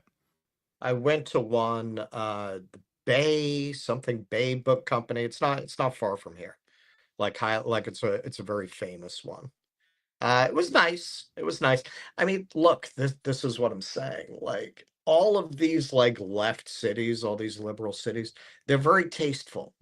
They're very tasteful. They're chock full of adorable places, very quaint, very sophisticated. And then you got, 10 homeless people living in a tent outside. It's always the same in these kinds of cities. Right. What do we got? Also, for your inner movie lovers, Scarecrow Video in the U District is the biggest video store in the world. Oh, that sounds cool. Scarecrow Video. That sounds like a cool destination. Duckzilla. I fear if Trump could end the Ukraine war and give people the Doge dividend, things will get even harder. People love free money and ending war. Yeah, they're talking about that Doge dividend. Brent Yoendo, thanks for the $2. Russ, will you sign my Terminator 2 toy, please? Yeah, Brent Yoendo. Are you the one who's bringing it to the, somebody asked, was it you who asked Brent Yoendo or somebody else who's bringing a Terminator toy to the conference? They want you to autograph it. They want me to autograph what? The box of a Terminator toy that they're bringing to the conference. I told him you would. I volunteered you for that on the last show when Pasta was here. Of course I would. Yeah, was he going to say no? No. No. No. I don't do autographs. I don't do I'm like autographs. Paul Newman. A guy asked me for one at a urinal ever since then. Yeah, right, exactly. That was a real Paul Newman anecdote. Yeah. He stopped giving autographs because he was literally taking a piss and a guy asked for an autograph. Oh, really? Yeah. So excited, says Killer Hitton. Just ordered my Russell Brand signature grail and got a set of Russell Brand crucifix windshield wipers as gift with purchase. Winning. Thank you, Killer Hitton. Somebody said he's on Scott Ritter right now. Who's that? Russell Brand. On his show as a guest? Somebody said it in the chat. Oh, really? Wow. That's crazy. Well, look, Russell Brand, he's not a vegetarian anymore. He eats red meat. Sure, yeah. So, there you go. So maybe you could go to one of those steak dinners. Yeah, a steak buffet. Yes, my wife and I appreciate you, Keaton and Russell, for all you do. Thank you. Oh, thanks for spoiling all my favorite people. Really, recently it gets disappointing hearing, but we need to know. Thanks, Jeff Rowe. Appreciate that. Abiding 71, Pacino voice. DD is at the crossroads. The hard road, the path of principle. Then there's the road that leads to bringing on Kyle and the Vanguard boys. DD is at the crossroads. The hard road. The hard road. Yeah, Elliott Bay Book Company. That's it. Okay, there we go. Cool. All right. Why don't we move on? All right, we're gonna go right into Ukraine since that interview ran a little long. I'm gonna switch the order up. Gonna do it live. Do it live, as they say. All right, folks. So a lot going on the Ukraine front. Obviously, that has been most of the news this week. So we're just going to back it up a little bit here. Things are not great between Donald Trump and Volodymyr Zelensky. Not great at all. So here's Donald Trump a few days ago, February 14th, almost a week ago now. Trump accused Biden of starting the war in Ukraine. For decades, Russia has been clear that NATO membership for Ukraine was a hard red line. Yet Biden pushed for membership anyways, provoking Russia. So here is Donald Trump really talking down the idea of NATO membership for Ukraine. Pretty accurate. I don't see any way that a country in Russia's position could allow them, just in their position, could allow them to join NATO. I don't see that happening. And long before President Putin, Russia was very strong on the fact that I believe that's the reason the war started, because Biden went out and said that they could join NATO, and he shouldn't have said that. As soon as he said that, I said, you know what? You're going to have a war now, and I was right about that. This is a war that would have never happened if I were president. But you don't think it's President Biden's fault, not President Putin? I mean, he's the one. I think Biden is incompetent, and I think when he said that they could join NATO, I thought that was a very stupid thing to say. I thought when he said, well, it depends if it's a minor incursion. In other words, it's okay if Russia does a minor incursion. I thought that was a very foolish thing to say. All right. So talking down NATO membership, then we have this, obviously, which gets even more severe, although accurate in my point of view. Trump argues Ukraine should not have started the war. So here he is now suggesting that it was Ukraine that started the war, not Russia. I heard, oh, well, we weren't invited. Well, you've been there for 3 years. You should have ended it 3 years. You should have never started it. You could have made a deal. I could have made a deal for Ukraine that would have given them almost all of the land, everything, almost all of the land, and no people would have been killed, and no city would have been demolished, and not one dome would have been knocked down. But they chose not to do it that way. And President Biden, in all fairness, he doesn't have a clue. What he was so bad for this. He was so bad, so pathetic, so sad. He just loves pivoting to that. Okay. Those clips that, we're spending a lot of time right now for good reason, critiquing a lot of what's going on with the Trump administration. That's his strength right there. I mean, that's as much the reason that he's president as the fact that the Democrats ran a guy with half a brain and then a woman without an idea as a follow-up. Like, this is great. This is great. Like, this is something that the left has been saying for years and years and years and years. I mean, this has been half the gray zones reporting on Ukraine has been this. Yes, we did it. We caused it. Didn't have to happen.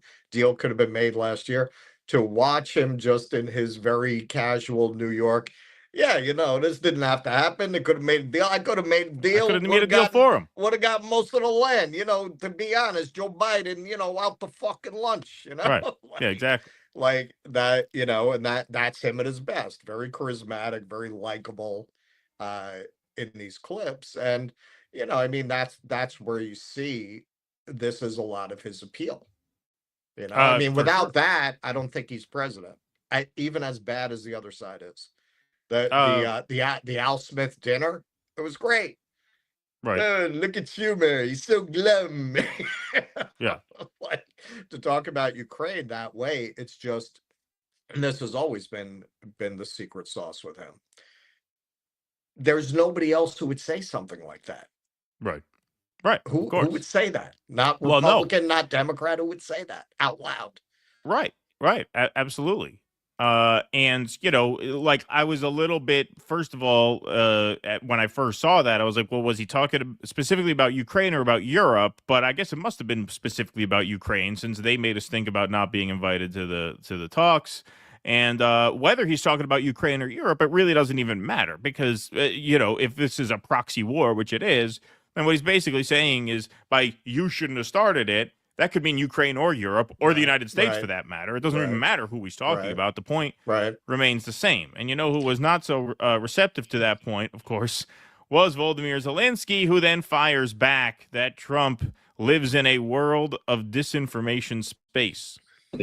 President Trump, with all due respect, he is the leader of American people whom we respect a lot. Unfortunately, he lives in this disinformation space. Okay, so, look, Trump... Please don't come sodomize me with a knife. Yeah, right. Yeah. So, Trump and Zelensky have had a tense relationship, but a cordial one. They've appeared on camera together. They appeared on camera together during the transition when Trump was president-elect. And you could tell, they kind of kept formalities, nice, but there was some tension under the surface. Well, now, obviously, it has boiled over, as most tensions between Trump and his enemies do. And here comes the big one. Here comes the hammer. So Trump tweets this out on his Truth Social. Think of it. A modestly successful comedian, Volodymyr Zelensky, talked the United States of America into spending $350 billion to go into a war that couldn't be won, that never had to start, but a war that he, without the U.S. and Trump, in big capital letters and quote marks, will never be able to settle. The United States has spent $200 billion more than Europe, and Europe's money is guaranteed, while the United States will get nothing back. Why didn't sleepy Joe Biden demand equalization, and that this war is far more important to Europe than it is to us? We have a big, beautiful ocean of separation. On top of this, Zelensky admits that half of the money we sent him is, quote, missing. He refuses to have elections, is very low in Ukrainian polls, and the only thing he was good at was playing Biden like a fiddle. A dictator without elections, Zelensky better move fast, or he is not going to have a country left. That's the big sentence. A dictator without elections.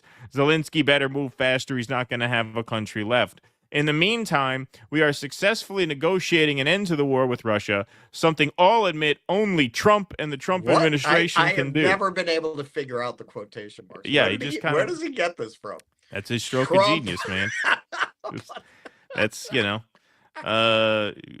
that's just one of those sort of artistic flourishes that you can't really understand, It's like Hitchcock putting himself in every film, It's just one of those things.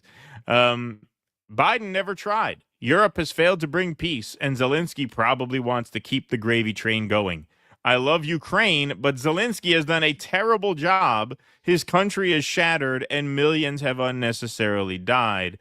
And so it continues. So, yeah, that is dropping the hammer, and that is obviously what needed to be said for many years now.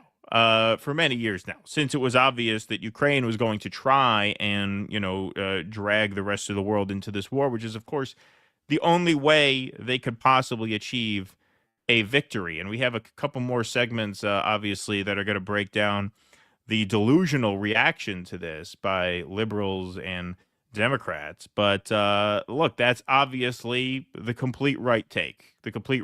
And you know what? You don't really persuade people you're not a dictator when, in response to this, they have apparently blocked Truth Social in Ukraine. The Zelensky government reportedly blocks Trump's Truth Social network across Ukraine. That's being reported now across multiple outlets.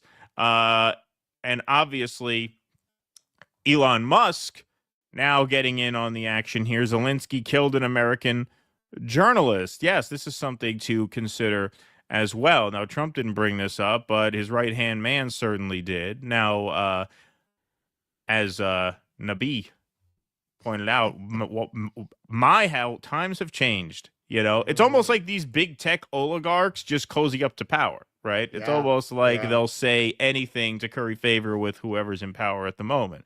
Yeah, exactly. So in March 2022, hold strong Ukraine. Elon actually helped Ukraine quite a bit, right? Didn't he offer Starlink services to Ukraine for free? Starlink service. Exactly.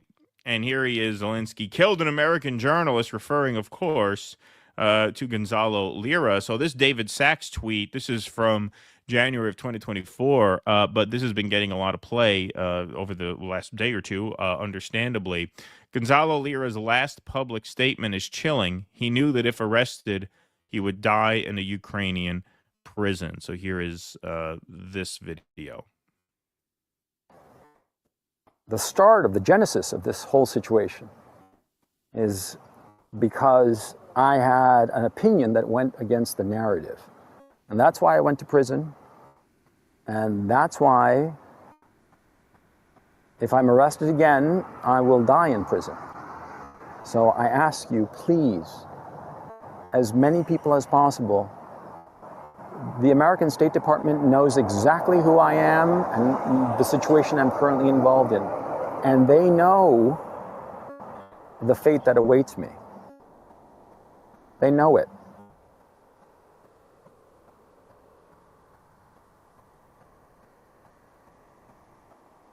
You know, they have that saying that, I forget the wording exactly. You know, I'm a little stressed out, as you can imagine, but they have that saying that people are fundamentally good, but for evil to triumph, all you need is the indifference of good people. Please don't be indifferent to my fate. I ask you this very humbly. Please recognize that, well, the literal death that awaits me if this doesn't work out.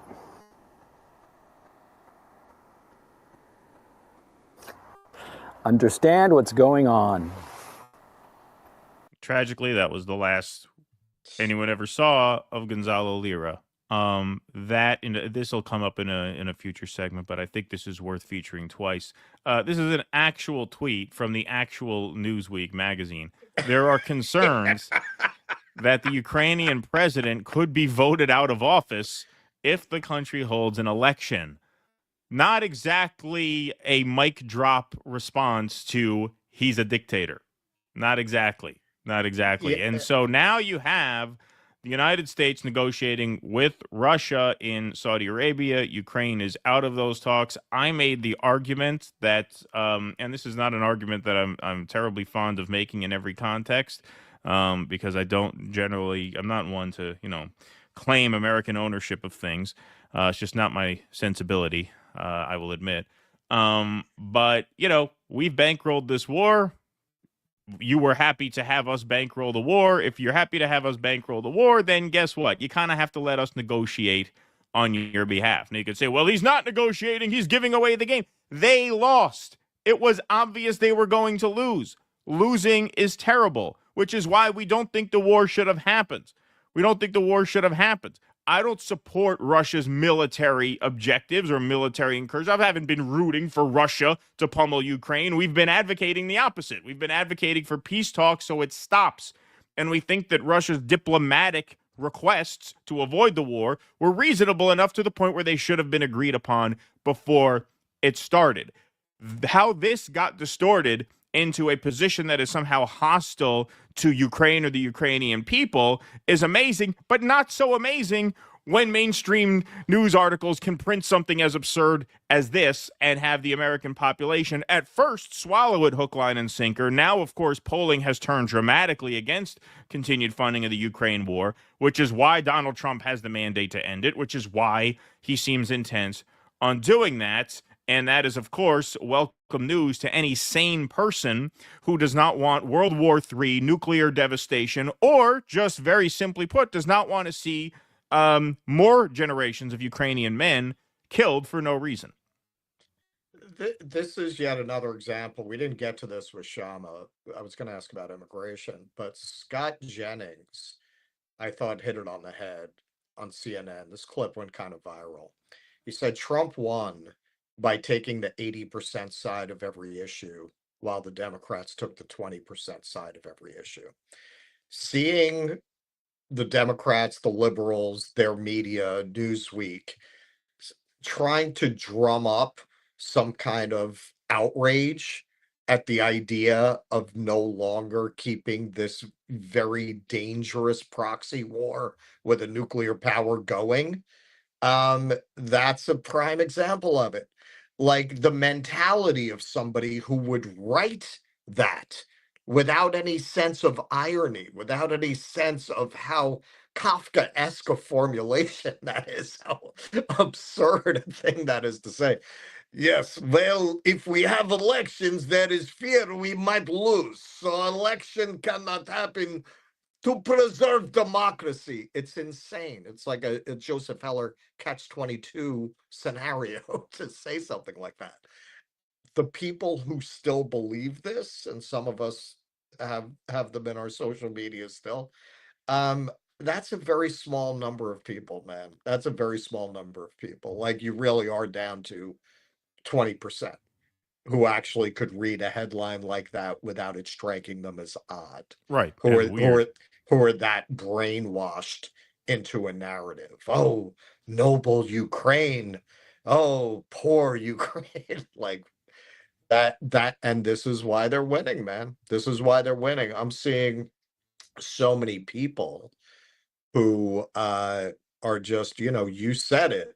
2016 broke the liberals and 2024 broke the left. I'm seeing so many people who are just, they're seeing so many left objectives being fulfilled under this administration that, hey, man, it's hard to be in opposition. A lot of people are just like, well, fuck it. I guess I'm just going to go with this. I guess I'm going to join the winning team. I mean, they share a lot of my ideas anyway. Well, yeah, and we're gonna get to some more responses in the next piece. So we'll clip that one there, and we'll take some super chats. Let's see, ISA, thanks for the $4.99, appreciate that. Life of Brian, the working class, thanks Kshama for not saying we smell bad. Very tolerant of her. Dino Pantalucas, keep up the brilliant work, guys. Thank you for that $19.99. Appreciate that. Bejan Edamad, thanks for the $5. Been wandering downtown Seattle, hoping to run into Russell, but to no avail. He was at the Space Needle yesterday. You missed him. No, I wasn't. Oh, not yesterday. I forget. You've been there forever. You've been there for 3 days. Yeah, I forget. Yeah, I was sorry. there. I was there Tuesday. I didn't go Tuesday. up yet, though. Obviously, I have to do that before I leave. All right. Well, now he's going to set up camp there. Yeah. The Yuppies, thanks for the $2. Can't beat Philly cheesecake. Thanks for the Yuppies. Hey, Phoenix Azul for $99.99. Let's have a cowbell. We don't have nothing. We got nothing. All right. Do we have a virtual cowbell? I think we have a virtual cowbell. Yeah, we have a virtual one, but I don't have access to the software. There it is. Yeah, I can't even hear that. That's okay. I hit it. Thank you very much, Phoenix Azul. That's very kind of you. Chris Hedges is great, but he needs to educate himself before he starts spewing dehumanizing propaganda about sex workers. Decriminalize now. Look, my guess. Hang on, say it again. Yeah, I saw some stuff to this effect. Yeah, you'll based on my answer, I think you'll understand. Not only, I don't think he is. In fact, I assure you, he does not dehumanize sex workers. And if I had to guess, I would guess he's probably not for criminalizing it either. I mean, he teaches class in prisons. I think there is a tendency in some corners of the left, which he called out specifically, to promote sex work, a celebration of sex work as something liberating, which in his view, it's the opposite. Right. Yeah, I agree with that. Like, you could, we got a couple of the usual suspects. Listen, man, do me a favor. Save it for open mic. Save your views on this for open mic. It's really not helpful to organizing a workers' movement to have a bunch of people running around saying sex work is work. Okay, if you believe that, honestly believe that, why can't employers make sexual services part of a condition of employment at an office? If it's exactly like any other kind of work, I'm sure most people who argue that it's just like any other kind of work fully support being able to sue employers for sexual harassment. Why? That shouldn't even be a thing then, if it's exactly like any other kind of work. It is a symptom of the left having been overwhelmed by a lot of people with more education than sense. And when they connect the left to these ideas, it drives off working people in droves. That is why I keep bringing this up, because to me, it's not, I mean, just the whole range of it.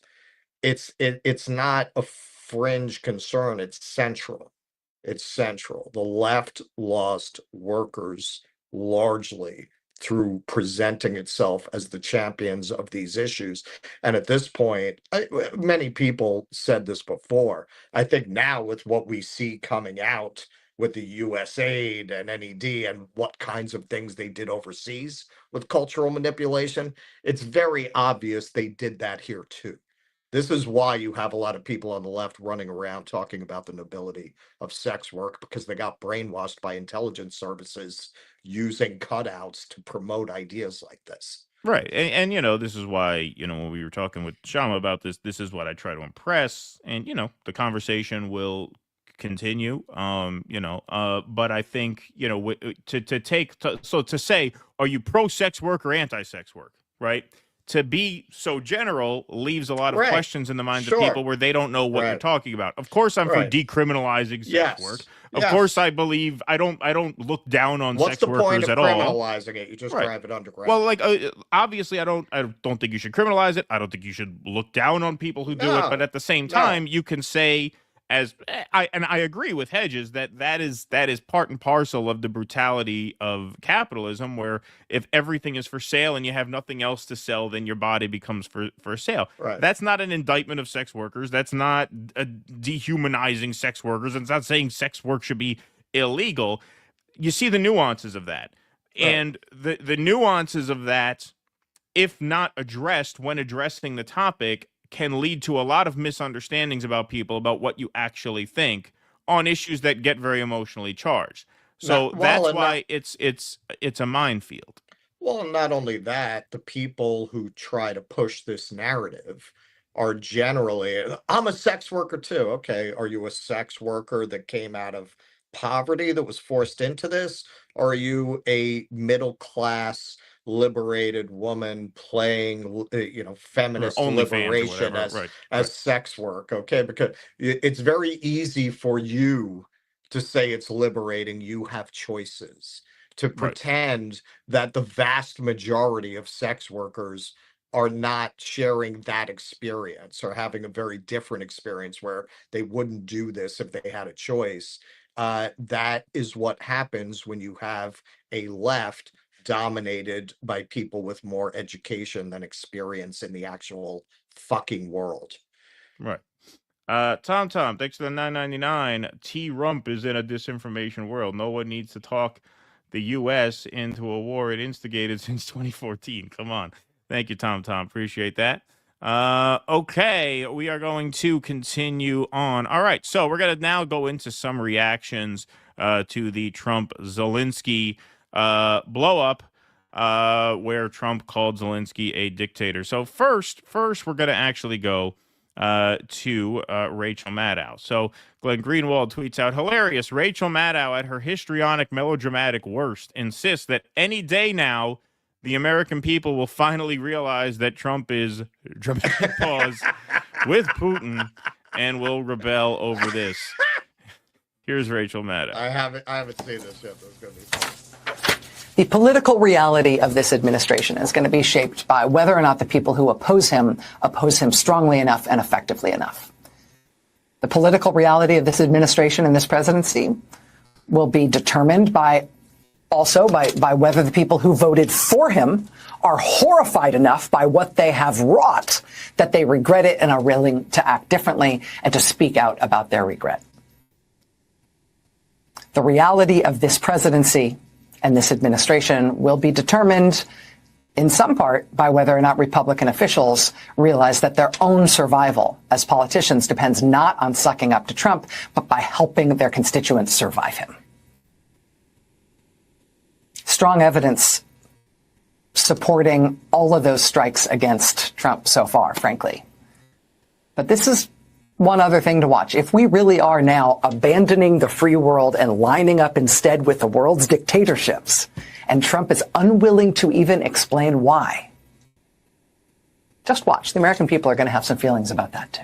Just watch. Yeah, the American people did express some feelings about that in November when a lot of people of good conscience boycotted the Democratic ticket because the Democrats funded a genocide for the last year leading up to Election Day. What do you mean? Oh, we're now siding with dictators against democracy. You cannot make that argument when you have funded and equipped and enabled and supported a genocide. A genocide. Russell met Rachel in person 10 days after October 7th, where she went to a temple and signaled total allegiance to the Israeli cause. Now, she didn't come out and say that because she's too smart and cagey to do that. Yeah. But how can you come out here and make that statement? How could you? Oh, the American people are going to rise up against siding with Putin? You wanted the American people to rubber stamp Netanyahu's genocide, which we funded. How could you make that argument? It's unbelievable. Yeah. I keep saying unbelievable. I have to find the new word because it's not unbelievable anymore. It's to be expected. Yeah. Yeah. Well, she spent that whole evening because she wrote a book, very timely given events at that time that she was promoting it, about early American fascist attempts in the 50s and white supremacist organizations. And yeah, she was too slick to directly say, and this is why people are protesting for Palestine, but she very strongly implied it throughout the evening. And that's who she is. I mean, she's of all the disgusting people in media, she really I don't know if there's any equal to Rachel Maddow. Her fans are so brain dead, they don't care that she praises Roger Ailes as a mentor, right? Somebody she learned a lot from.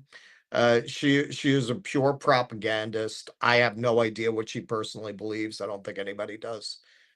She's doing a news product very consciously. She does not care what bullshit she peddles to her audience or what truth there might be behind it. That's what she learned from Roger Ailes. She's a propagandist selling an entertainment product, calling it a news program. And that's why she has no shame after being the queen of Russiagate, which has been completely discredited, debunked to the point that people who were implicated in spreading it tried to throw her under the bus, if you remember, post Mueller, They tried to blame it when on it her. all blew up in their Right. faces, and she's still doing it. If that does not demonstrate to you that there is no intention to inform, educate, or accurately report the news, but only to peddle a narrative that they know that their remaining and dwindling audience of Kool-Aid drinkers finds appealing, I don't know what does. Rachel Maddow in 2025 talking about how the American people are going to rise up because of Trump's Putin subservience. Yeah. Well, it wasn't just Rachel Maddow. Now DNC Vice Chair David Hogg chimes in, so Glenn continues in his thread. Meanwhile, the new elected, incredibly charismatic... Can we call him Low T David Hogg? Yeah. Incredibly charismatic and fresh DNC Vice Chair insists that America must pour hundreds of billions of dollars more into Ukraine and fight until the last Ukrainian, based on hysteria he got from Maddow. Definitely a winning message. So here's David Hogg. If we abandon Ukraine, Poland is next. You know it's going to be a lot more expensive than finishing this war and forcing Putin out of Ukraine? A third world war and a second Marshall Plan. We are arguably in the most important moment in geopolitics since World War II, and our president is letting a strong man castrate us and our allies. So you see, Democrats... Nice to see the Democrats on the comeback trail. Yeah, well, this is what I was saying. Like, they're not against like young people. They pick young people to elevate who will parrot their bullshit. Right. Low T young people. Yeah, exactly. So Anya Parampil has a great clap back here. So you love guns because obviously Hogg, came to prominence through his gun control advocacy, through his, he was present at the Parkland shooting. So you love guns when we're shipping them to fan the flames of World War III abroad. Got it. Yeah, absolutely. Poland is next. This is a blatant lie, says Sabby Sabs, of course. Yeah, that's what he's going to do. He's going to invade Poland. Yeah. Well, here's Eddie Liger, Midwestern Marks. Even Polish people want Ukraine to surrender and end the war at this point. Polish public supports Ukraine losing territory to end war, the poll finds. And this is the obvious point, hidden in plain sight. Angel Rivera says, based on what? Poland is a part of NATO. The reason why Putin invaded Ukraine and Georgia is because he didn't want either country joining NATO. So why in the world would he attack Poland, who is a member of NATO, and start World War III? Your logic doesn't make any sense. Yeah, that's the main point. The whole point is that Russia knew that if Ukraine joined NATO, they would be isolated to the point where they could no longer use the threat of military force, because doing so would trigger World War III. That's the whole point of the war, is that Russia cannot and will not attack a NATO country because Russia does not want World War III. So to say that a NATO country is next is totally idiotic, completely idiotic. It shows you have absolutely zero understanding of the war whatsoever. And that's the vice chair of the DNC now, Nick Cruz. So your plan to defeat Trump is to flank him from his right and advocate for more war? Yep, that's about right. Yeah. And finally, playing all the old hits, because in desperation, what else do they have? Chuck Todd implies Trump is a Kremlin asset in response to his comments on war in Ukraine by telling people to read the Mueller report. Yes, Chuck Todd, something folks ought to reacquaint themselves with. Oh, what a winner that was. What a winner that was. Isn't he fucking retired? I thought he was retired.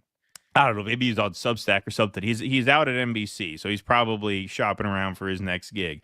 But wow, that is your opposition, and that's why Democrats now have a lower approval rating than Republicans. They're being out-registered by Republicans. They're underwater with their own base, because this is the opposition to Donald Trump to get to his right, to start reviving Cold War McCarthyism. Unbelievable. Yeah, unbelievable.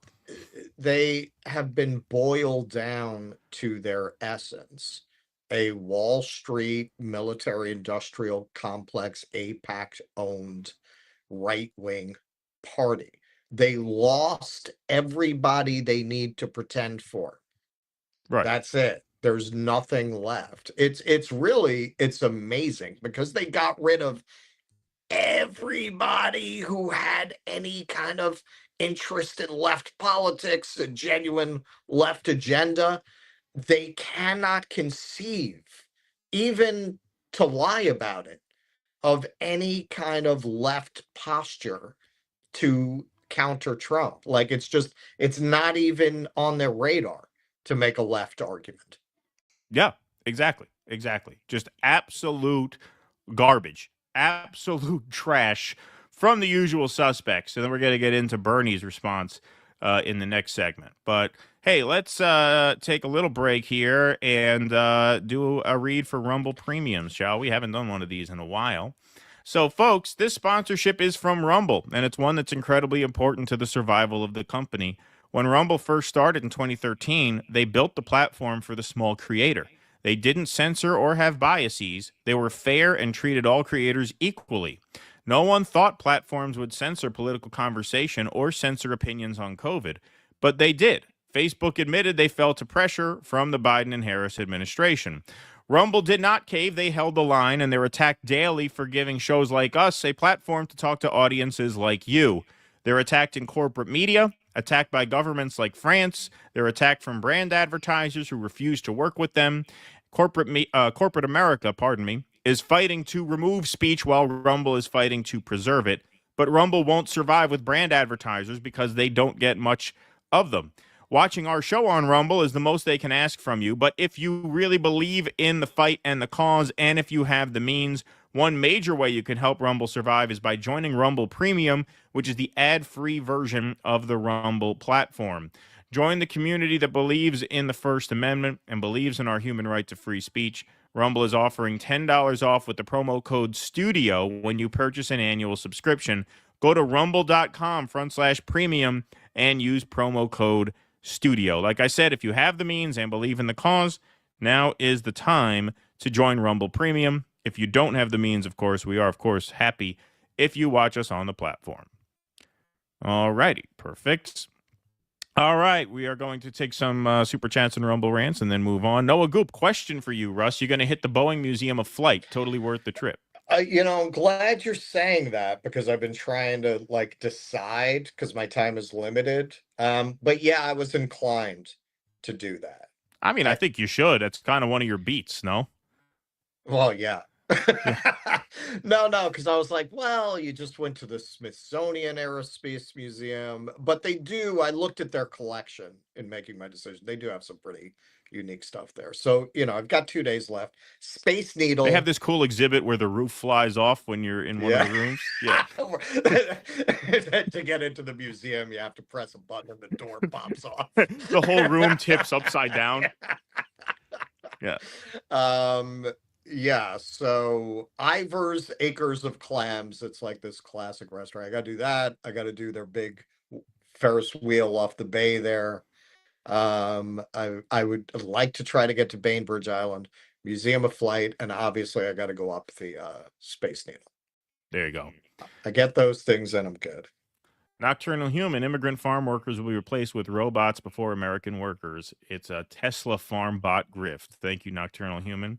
Seinfeld, what's the deal with Palestine? They're not our pal, and nobody there is named Stein. I like that. I should have had that one. We did a segment with That's good, Kenman G. See, we have the best people. We have the best people. We're gonna put you on the list when we have to hire joke writers. Yeah. For sure. Noah Goop, I work in the trades, and almost everyone I meet is pro-MAGA. The reasons why are almost 100% culture wars, and let me tell you, they hate the trans stuff, just a thought. Listen, man, this is what I keep saying, and I know people are like, why do you fixate on this? That's why. That's why. Well, 2 reasons, actually. 1, that. 2, because I actually did not want to see what's happening now happen, which is what I and many trans people have been warning, who were against this, whose voices were very suppressed, were warning was going to happen. So now, not only did you lose those things, now you're rolling back rights that people made tremendous sacrifices across decades to gain. All you did was re-energize this theocratic right wing that by the 90s was just a joke, thoroughly defeated, had no real power, had no real say. You brought these people back in a fucking mutated, virulent form with more power than they've ever had in modern times. Yeah, and there's a connection between that and immigration. I think what Kshama said about immigration is 100% right. I know now when we do a segment about immigration, it's either going to get ratioed or close to ratioed. I don't care. We do them anyway. That's never stopped us. I think it's absolutely abhorrent that we're sending nonviolent illegal immigrants to Guantanamo Bay, where they will be detained indefinitely. I think it's abhorrent that people feel empowered, that they're doing a noble thing by calling the police on a mom selling empanadas with her children outside a gas station with the intention of upending their entire lives. I think it's horrible. I think it's absolutely horrible, and I think they are being scapegoated. I think the left has to come up with an answer that goes beyond that expression.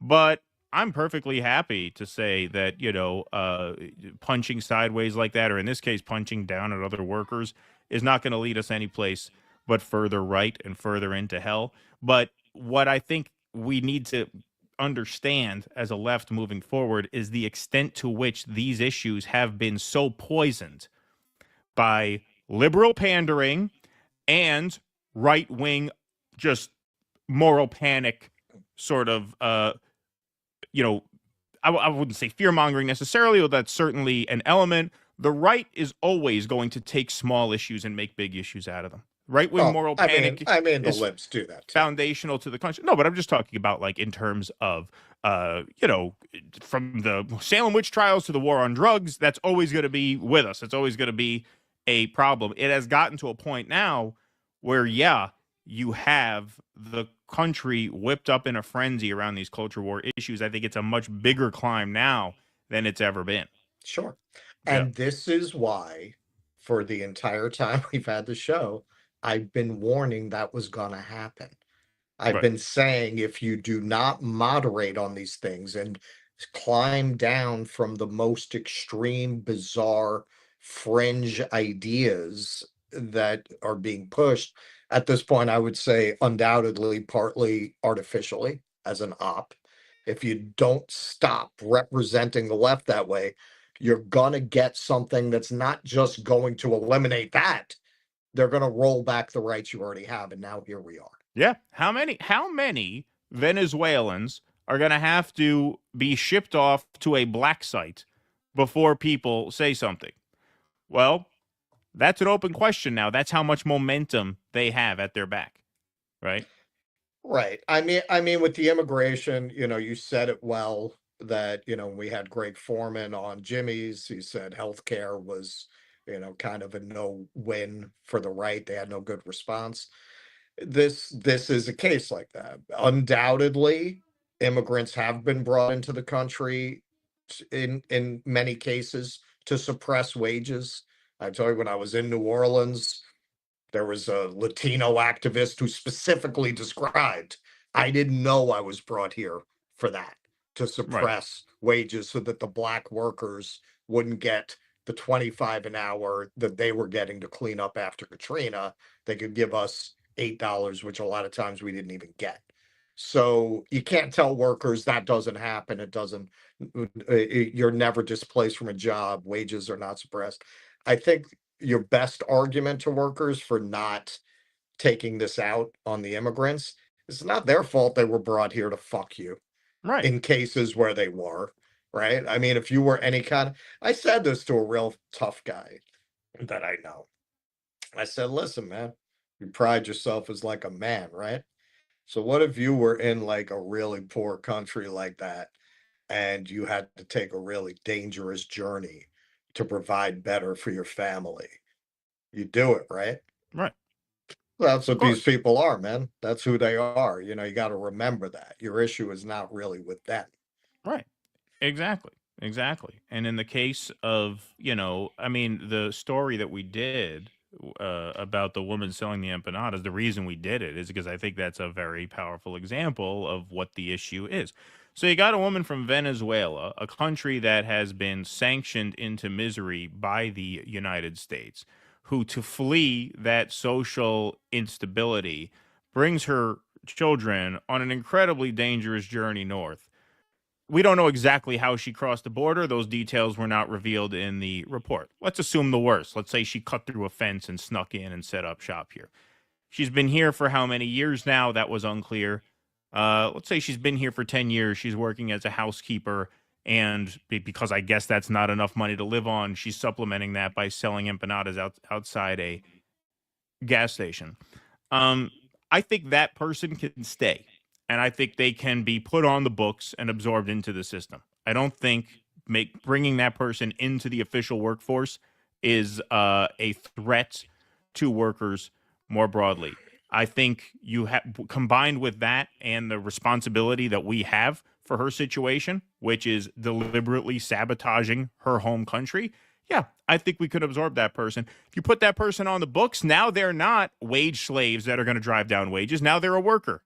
Now you can organize with them. What about that? That's an alternative. Do I think they should be threatened with deportation to Guantanamo Bay and ultimately dropped off in Mexico, a country that has no idea who they are, where they don't belong either? No. Like, I have absolutely no qualms about saying that. I mean, one thing that's very interesting about the rhetoric right now is, people would argue, well, in the end, they're going to take jobs. But they don't seem to have any concern about the idea of them firing these tens of thousands of federal workers. Like, what do you think? They're going to stop working? No. Like, they're going to, you don't think they're going to compete for your job now when they get fired? Yeah. From the federal government? It's incoherent. And but part of why it works is because it is now essentially a culture war issue. Just like most of what they say, right? They have introduced that element where it's now just open season on these people, where our responsibility for the situation, nobody wants to touch that. Nobody wants to touch that. The idea that essentially we let them in to exploit them is your best argument. Right. Like, it's not like in Europe, from my experience being there, it's not like you just show up without papers in Europe and go to work. I mean, you have some of that in the harvesting. Right. People under the radar, but it's not like countries that overall are to our left are just, yeah, no, come on in and live illegally in our country. Like, that's pretty unique to America. I would argue it's because we don't give people shit in Right. terms of support. So it's profitable for us to let illegal immigrants into our country. It's not that people are wrong per se, that, hey, it's illegal, why are they allowed to do it? Yeah, I mean, other countries of our type and class don't. We do because we can exploit them and not give them anything back. So you have to recognize that when you're evaluating the people who are here, who were essentially lured here to a large extent. Yes. Yes. And lured here by the effort to turn their home countries into plantations Right. for the United States. Exactly. For what? For cheap labor, oddly Right. enough. Right? Exactly. And resources. So we'll either pay them shit here or pay them shit there. What we will not Right. allow is for their countries to develop organically in ways that serve their own people. And so to me, if you don't have no issue with that, and your solution is to simply wall off the border and throw people who are here into a black site or back to their home country who's hostile to them, or back to another country altogether where they have the same problem, because Mexico is putting them through an official process. They're just dumping them off God knows where. Then that's not a serious political position. But it doesn't matter. It doesn't matter in this moment because there is such a frenzy amongst the public around this issue, born of decades of betrayal by mostly, I would argue, the Democratic Party, who pretends to advocate for working people and who doesn't. So now you have this climate of just total resentment, and that creates a climate of just open season. You can just treat these people however you want. Look, in the end, what people don't realize, and this is where the opportunity is going to be, I think. Right now, it's very hard to see any opportunity for left political power, honestly. It's very dark at this moment. I think there will be an opportunity when the real consequences of the policies of the Trump administration become clear, which are essentially to disempower workers and to create basically a feudal society, which we almost have already. They're just kind of completing the last phase of turning society into a place where you serve at the pleasure of your lords and you really have no recourse to the law to hold them accountable for anything. That is the kind of world they're making. When people start to realize that, when the real consequences of a lot of this start to become clear, when the real consequences of applying a move fast and break things mentality to very complicated mechanisms like the FAA. Right, exactly. Well, you're already starting to see that, it looks like. That's a coincidence? I don't know. I don't think it's a coincidence anymore. I don't know. At first I did, and now I'm like... The first 3 crashes, are like, all right, maybe. Like, baby, just get me back to New York, and then, I'm not getting on blame for a long time. Yeah. When people start to see the real consequences of, because look, these Silicon Valley guys are just like, yeah, let's just do it and see what happens. That's going to have enormous consequences for a lot of people that they haven't seen yet. And once they do, you've got to have a left that can plausibly claim not to be the new Democrats, to be something completely different. That's where the opportunity will lie. Right, exactly. I agree. All right, Victor Shakopoulos. Last week I watched The Executor. Fun stuff. Death Wish meets Taxi Driver meets Rolling Thunder meets Hardcore meets very bad acting and a populist message. Thanks for recommending these B-movie jewels. Thank you, Victor Shakopoulos. But the important question is, where do you get Iowa-style pizza? Exterminator. The Exterminator. Exterminator. Okay. Got it. I was like the I didn't hear that. I don't remember you that's the mentioning that one. Exterminator. Yeah, he goes around killing criminals with a fucking with a flamethrower. But the important question is, can you get Iowa-style pizza? Yeah, thank what you so the much. fuck is that? Yeah, Well, Snork is from Iowa, that's why. I got you, Snork. I mean, here in Seattle, man, I see a pizzeria. I'm like, yeah, I'm gonna pass on that. I'll stick with the seafood. You guys are known for seafood, right? Salmon, That's right. The that marinas. kind of thing. Yeah. Janice Anderson says U.S. State Department notified UK government that Lira was heading to the border to get out. Absolutely criminal. Those responsible should be tried and sentenced. Agreed. Paul Green, thanks for the $3. Appreciate that. Michael Castillo, David Hogg can suck my hog. Free Palestine. Thanks, Michael Castillo. Appreciate that very much. All right, folks. So we heard the sort of unfiltered liberal response to this. Now we are going to hear from Bernie Sanders, who once upon a time you may have thought would sound somewhat different from Rachel Maddow and David Hogg. But here he is towing what a clown, towing the NEOCON line in just shameless fashion here. So this is the guy who we thought represented the left, just really, really embarrassing himself in this response. I have the whole thing. It's 4 minutes. It's sped up. We might get through the whole thing. Let's see how much of this we could take, because it's not just what he says here, but what he doesn't say that I think is important. For joining me to discuss a very, very serious issue. Yesterday, we witnessed an extremely sad moment in American history. We saw the President of the United States aligning himself with the dictator of Russia, Vladimir Putin, to undermine the independence of Ukraine and its democracy. Let's be clear. Trump is showing us that he sees one of the world's most brutal dictators as his friend and our longtime democratic allies in Europe as his enemies. He wants a world that is safe for authoritarians and oligarchs, but extremely dangerous for democracies. It will not surprise you when I tell you that Trump is lying, as he so often does. Yesterday, Trump said that Ukraine started the war. That's not true. Russia invaded Ukraine twice, first in 2014, then again in 2022. Right now, Russia occupies about 20%. The guy who honeymooned in the Soviet Union. Since Putin's horrific invasion, over 1 million people have been killed or injured every single day. Russia continues to rain down hundreds of missiles and drones on Ukrainian cities. Putin's forces have massacred civilians and kidnapped thousands of Ukrainian children, bringing them back to Russian re-education camps. These atrocities led the International Criminal Court to issue an arrest warrant for Putin in 2023 as a war criminal. Further, Trump called Ukrainian President Zelensky a dictator. That's not true either. Zelensky won 75% of the vote in free elections. In fact, his approval rating is higher than Trump's. In the midst of a brutal war, Ukraine's parliament continues to function and free and unfettered political debate takes place. Okay, we're going to pause it there. We're going to go back. We should play the whole thing, but we referenced this in a previous clip in case you're watching the clip version. This is an unironic headline published by Newsweek. There are concerns that the Ukrainian president could be voted out of office if the country holds an election. That's the spirit of openness and, transparency and debate that Bernie references there. Yeah. All right. There's a country that maintains a hit list that Roger Waters is on. Jimmy Dore is on it. I'm Jimmy surprised Dore's we're not on it, to be honest. I mean, I guess we're not famous enough yet. Someday. Yeah.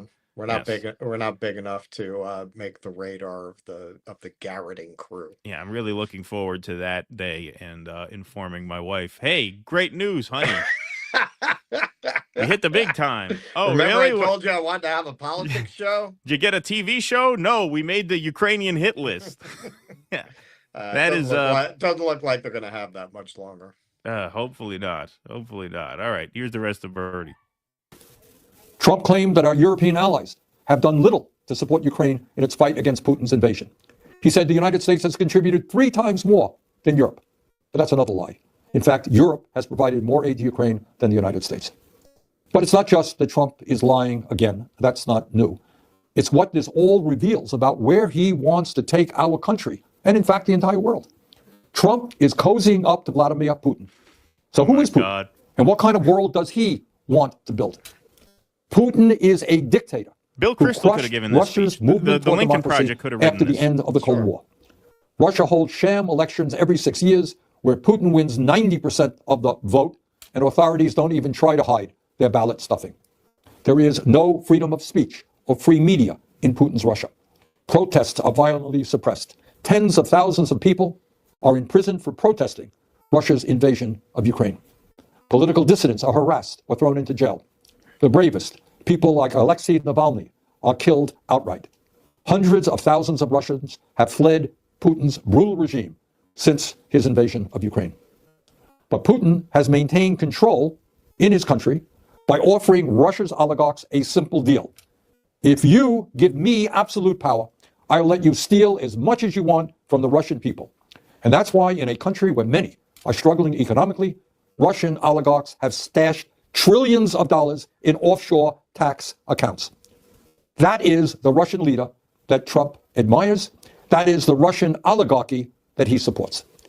But that is not the perspective of the American people.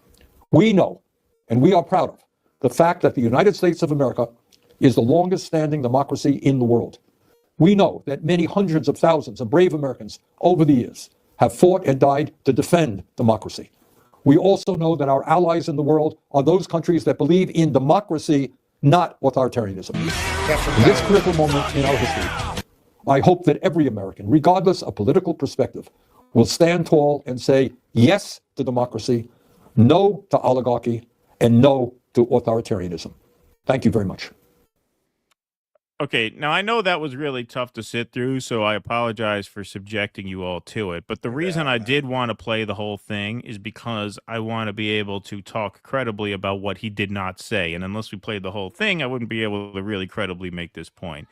If you wanted to be a total pussy, if you wanted to get your pot shots in against Donald Trump because you're so subservient to your party overlords that you just can't not go out and trash Trump in response to a thing like this, what you could have at least said to try and trick some left-wing people into thinking you're somewhat aligned with them at this point is you could say the Ukraine war should not have happened. It's horrible that so many people are dying. It's time to wind this war down. We need to make a peace deal. But how dare Donald Trump exclude Ukraine from the talks? He could have done a big thing about that. He could have made a big show of how dare you not give them a seat at the table. Yes, we agree we have to end the war, but they should have it. Like, you could have done that bullshit dance. It would have been bullshit, but at least that would have been even shown. That wouldn't like, have gotten any traction, but it wouldn't have been as right. It wouldn't have gotten any, but there would have been some effort, some olive branch to the anti-war left. No, instead, you give an address that Bill Kristol could have written for you literally word for word. The Lincoln Project could have written that word for word. That's the direction you go. That is really a low in a career of recent lows for Bernie. I mean, that was just incredible. Just full mask off NEOCON. Well, that's why Kshama, she didn't mention it here. I think she's going to unveil it tomorrow.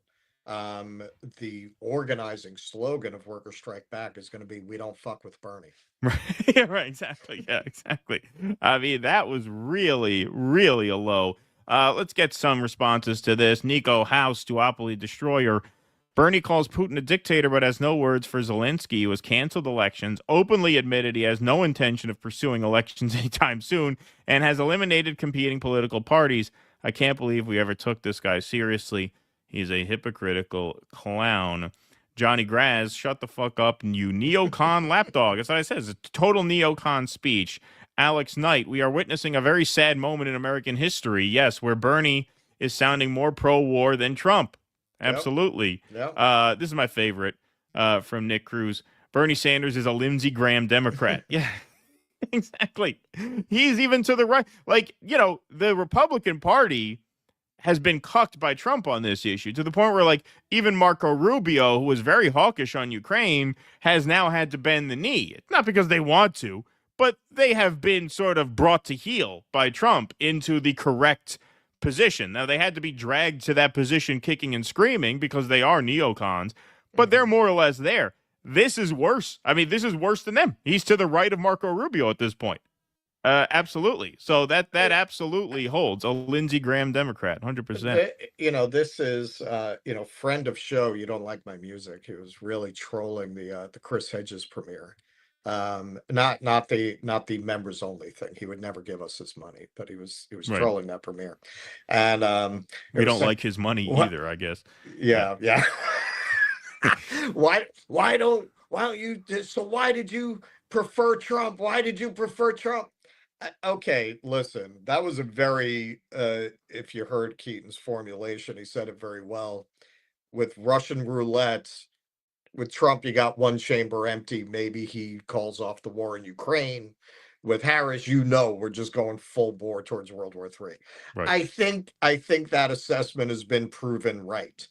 In the end, it's hard to organize laborers with radiation burns digging through the ruins of the local supermarket for radiated cans of beans.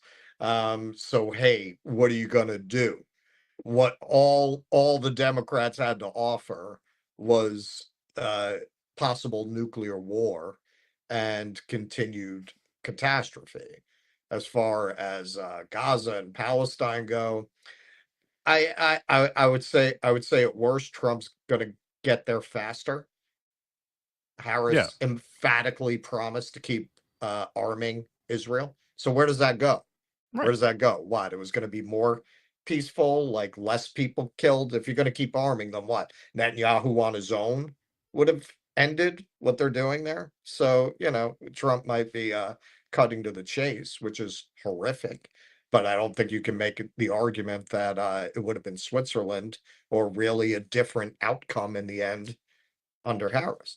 This Ukraine result really is the most that I think people could have hoped for, who were hoping that Trump would end this war. He's doing exactly what many people, not just on the left, have been saying should be done. Yeah, man, give them their Russian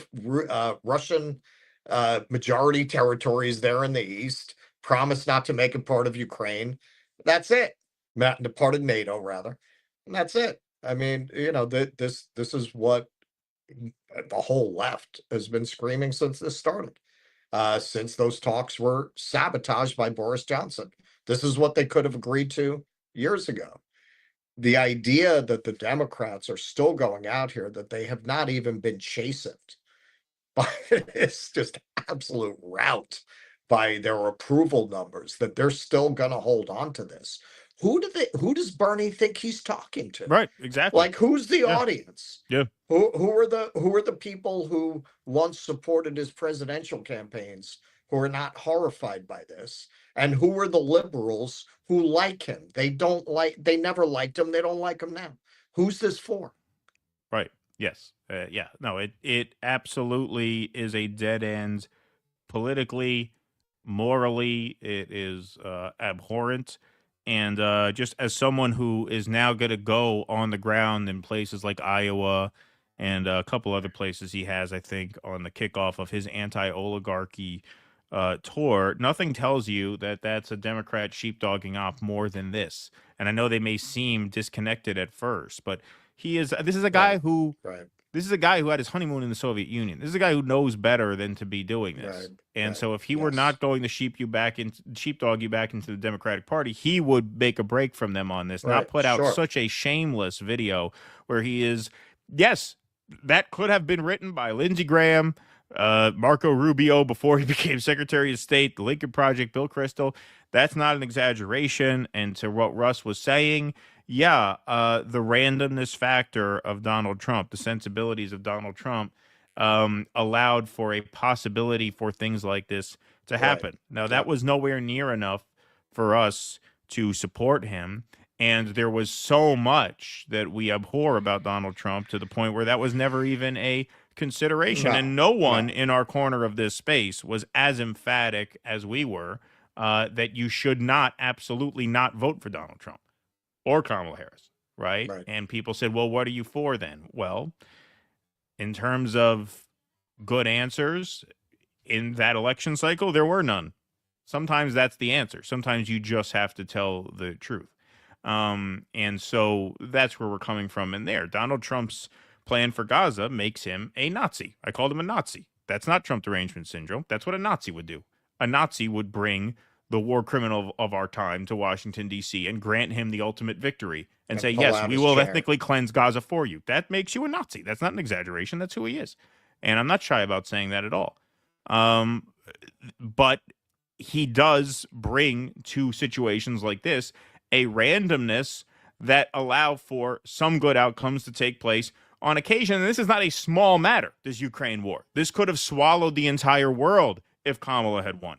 Like, we have to acknowledge that as well. Like, you have to keep it real about that as well, right? That's in no way an endorsement of Donald Trump, the man, or the president. His Gaza policy is utterly disqualifying. He should be in prison for that. He should be in prison for granting Netanyahu a victory like that, and then trying to sabotage the ceasefire just a couple weeks ago, which we screamed about, and apparently no one else in our space gave a shit, right? So, you know, we've been holding it down pretty good on that front, but you can't just put blinders on when it comes to issues like this. This could have swallowed the entire world, and probably would have, honestly. Well, and I think Arnaud Bertrand's analysis is probably spot on. We just saw, I sent this to you, that Pete Hegseth was talking about cutting the Pentagon budget.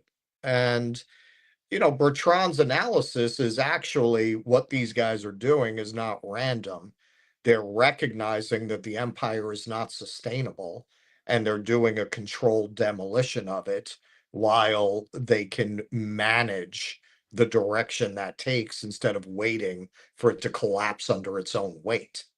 Right. Exactly. All right. Let's go to some Rumble rants. Hillary hitting tops and bottoms. Pitchers and catchers reported to spring training last week. I know Keaton enjoys the baseball, but how about Russell? Russell's not sports. I don't do sports. Miserable lib. As much as I despise Trump, every now and then he reminds you the broken clock is right twice a day. Absolutely. Yep. Kevin G. Ukraine will not lose the war. Ian Bremmer, 2022. Yep. Okay. Ernest Dowson. The U.S. would be blessed to have a leader like Putin. Zelensky, on the other hand, should be hung up by his balls in Maidan Square. Thank you, Ernest Dowson. A strong opinion there. How dare you? Nocturnal Human. Iowa Pizza is Casey's. It's a gas station that makes pizza. It's actually pretty okay. It's basically the only fast food in a lot of places. There you go. I like fake pizza. I'm a fake pizza enthusiast. You know, Nina works at Sam's Club. Our friend and supporter Nina. Sam's Club is my favorite fake pizza so far. That to me is that's the gold standard of fake processed pizza. I hope RFK doesn't touch that. I'll be very upset if he cleans that up. If he makes that any healthier. I went for the underground tour yesterday, and the guy was pointing out things for me to do before the tour started. I had like a half an hour. And he's like, and that's a slice joint. I was like, I'm from New York. You don't want to direct me to your local pizza. It's very difficult to make us happy. Yes. Pizza outside of our meretricious city. Lori Lamb, I guess Sanders doesn't remember when he was called Putin's buddy. That's the other element. Yeah, he was Russiagated himself. Absolutely. He's a disgrace. Whenever I hear "let's be clear," my bullshit alarm goes off. Yeah, let's be clear usually means there's something unclear that he's going to say next. Good point, Nina. Stoop sign, just like Elaine had sponge-worthy, Ukraine just doesn't consider y'all murder-worthy. Their garrote wire doesn't pay for itself. Thank you. Yes, we're not sponge-worthy. That's funny. You're not pillow-worthy. Let's see here. Philosophical thirst. It's not their fault they're here, but they still have to go. It's not up for us to subsidize them and their kin for all eternity. Well, I would say if it's not their fault that they're here and it's our fault that they're here, then where do they go? And do they go to a place that we stop sabotaging? Do they go to a place that we stop attacking, that we stop making unlivable? Otherwise, what happens? Like, what happens? Right? I think that's a good question. Putting them in a country where they don't know the people or the place, like America. Yeah, well, this is where they came to. This is where they came to. And like we said, you know, not only were they allowed to come in, I would argue they were more or less invited in, right? Because it's not, the West cannot plead ignorance that, oh, we didn't know that destabilizing these other countries is going to create a migration crisis. That's a fact of history. Of course. Right? So that's not an excuse. This is, I think, your best argument to the working class. These people are pawns, just like you. Right. They're These pawns. people like are pawns in a bigger game. Right. And they drive down they do more to drive down wages when they are left in this limbo period where they can be exploited as off the books workers. Right? What if you put them on the books? Now, yeah, they're competing for you with a job, but at least now you're on equal footing because they can't pay them a third what they'd pay you. Right? So now that's just a matter of, okay, we have more people here. Okay. But don't we want more people here? Isn't that a right-wing well, thing? You should multiply. You should have babies. Don't we want more workers? Yeah. Their answer to that would be no. Right. You don't want more people here because they think there are going to be more jobs and better wages, which I don't think it's going to work out like that. Especially they're firing all the federal workers. The people running this country right now for the better paying jobs now. Look at the people who have outsized influence over the policy of this government right now. They are a bunch of AI-obsessed tech ghouls. They're figuring out ways to take workers out of the equation across the board. That's what's amazing. Like you don't. What do you think they want to do with AI? Yeah, right. Give you more work? I mean, I know J.D. Vance, who went up there in his AI speech that we covered, and he said, "Yeah, this will create thousands more jobs." He didn't explain why you should believe that. Why would you think that? Right. It's not like the car. It's not like the computer where, okay, this creates industries where now you have to service the computers and you have to sell them and you have to build them and you have to wire the internet and you need technicians to maintain it. This is not like that. You don't need an army of people to service AI. That's the whole point. You can get AI to service the AI. Why would you need people? This is not like any technology that's ever been invented. Right. Exactly. All right. What do we got here? We got Brett Yoendo. Don't let not getting on the Ukrainian hit list get you down. Just strive for Assad's. Well, there, I think we were on it already. Philip Blair, did Bernie say Russian oligarchy or Russian Olive Garden? Thank you for that. All right, look, so Jezzy, one of our favorite peeps. All right, so listen, New Yorkers are snobby about pizza, but because you said New York's flaccid. I think New York sucks now. Like, if you're under the impression that I'm like, oh, it's the bestest place, I don't even know why you think that. I always complain about it. Right. I think it sucks now. Like the New York, there was a New York I loved. It hasn't existed in at least 20 years.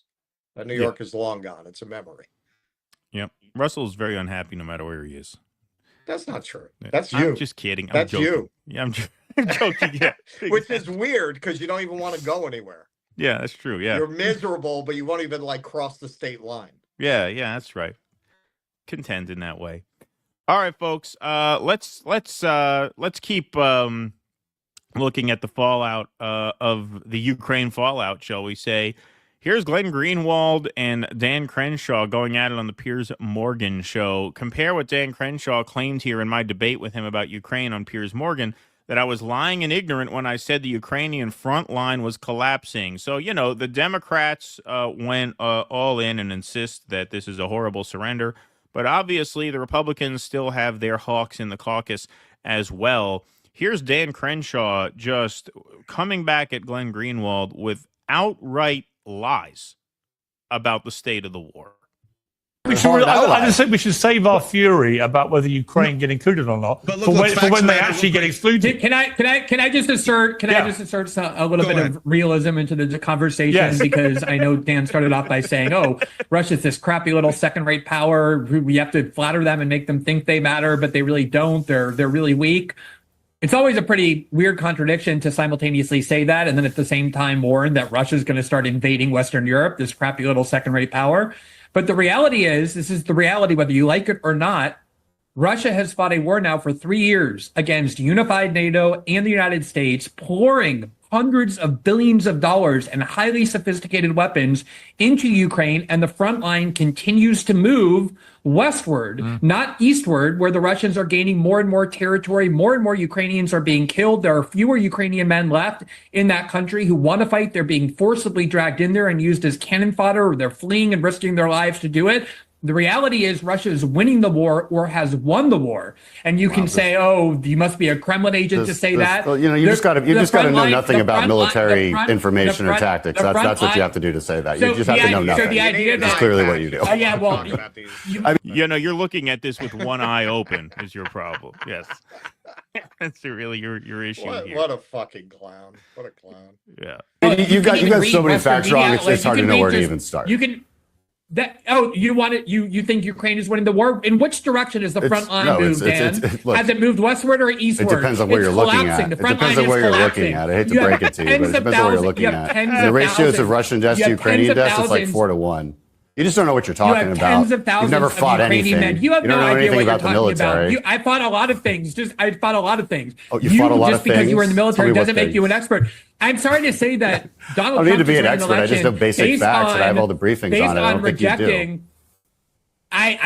Clearly Russia is winning the war. The Ukrainians don't even want to go and fight this war any longer. They're fleeing the country. It's a war of attrition with a stalemate. That's what we're looking at right now. That's the most honest way to look. If it's a war of attrition, then it doesn't matter if Russia's lost more men than Ukraine. You just contradicted yourself. It's a war of attrition. First of all, if it's a war of attrition, what that means is that a stalemate favors the Russians. I got pushback of months and months back when I called it a stalemate, and I thought I clarified this as best I could, but people kept insisting a stalemate means Russia's winning. Yes, that's my point. That's my point, is that not a lot of movement on the front lines means Russia is winning because it's a war of attrition. So he just contradicted himself there. But here we go. Here's the rest of this. That's a good screenshot. I'm going to use that for the thumbnail. Glenn's face. I'm sorry to say, one of the things that I know that you don't actually have to go join the military to understand is that Russia is many, many, many times larger than Ukraine. And that's the reason why the most prescient geopolitical experts, people have been on this show, I've interviewed them many times, people like John Mearsheimer and Jeffrey Sachs and Stephen Wald, all said since 2022, Ukraine will inevitably lose this war and Russia will win it. And I'll tell you why. This is the one point I want to make. When President Obama was on his way out of office in 2016, Jeffrey Goldberg interviewed him for a cover story on the Obama foreign policy doctrine. And he criticized Obama for not standing up to Russia in Syria and in Ukraine. And what Obama said was, the reality is Ukraine is and always has been and always will be a vital interest to Russia because it's right on the other side of their border, and it has never been and never will be a vital interest to the United States. So the idea that we're going to confront Russia or go to war with Russia over who governs various provinces in eastern Ukraine is absolute madness. All right, and President Obama was absolutely right, and President Trump thinks that too. All right. Yeah, sounds like he knows his stuff. Sounds like he knows his stuff there. And of course, he brought the receipts here to back up his claim. These are mainstream pro-Ukraine news outlets. We've covered this in the past before. Amid talk of a ceasefire, Ukraine's front line is crumbling. That's from The Economist, not exactly a pinko rag. He pulled an Adam shit. Right. I get the briefings. I'm not allowed to tell you, but I assure you that we have a smoking gun that Trump collaborated with Russia. Right. Yeah, exactly. Yeah, this is, I have the briefings. I can tell you, we got them right where we want them. Right. You don't see the briefings. Right.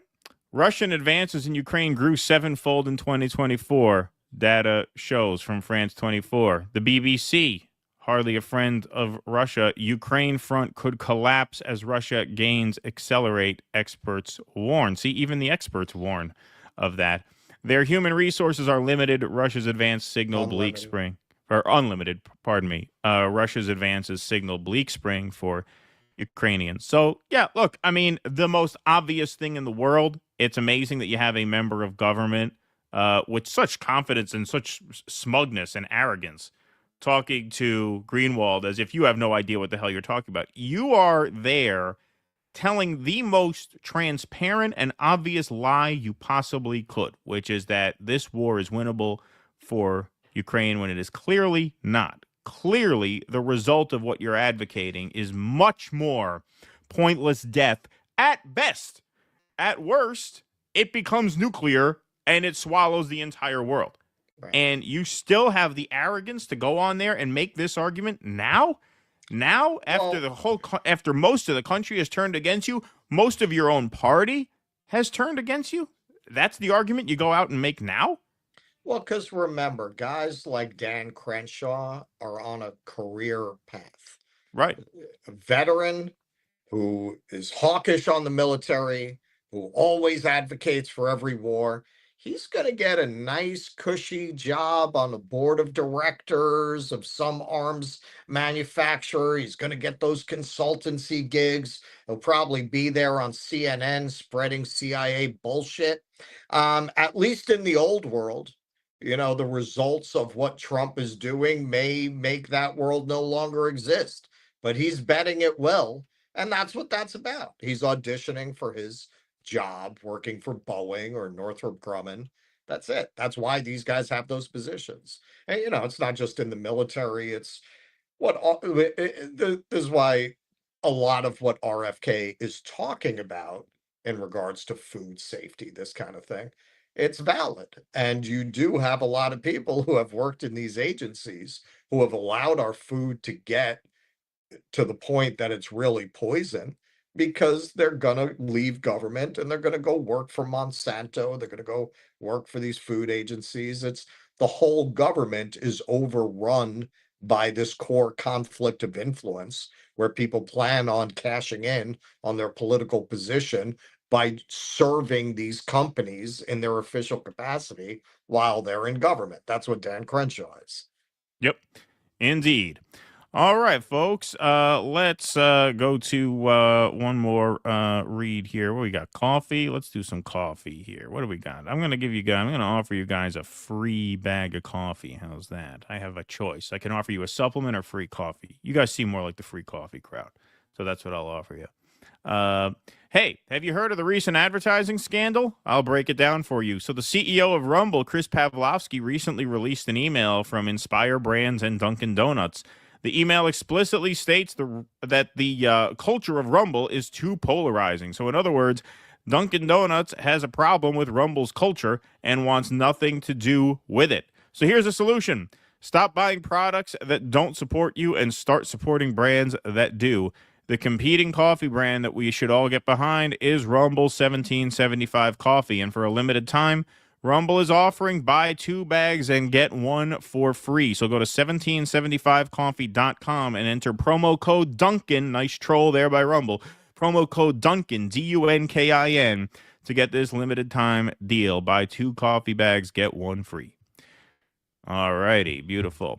All right, let's take some Rumble rants and super chats here. More and more, I'm convinced that the white dove perched on Bernie's podium in 2016 was high on chemtrails. His wife must have done some Wolf of Wall Street level shenanigans with that university money. Thank you for that very much, my friend. Appreciate that.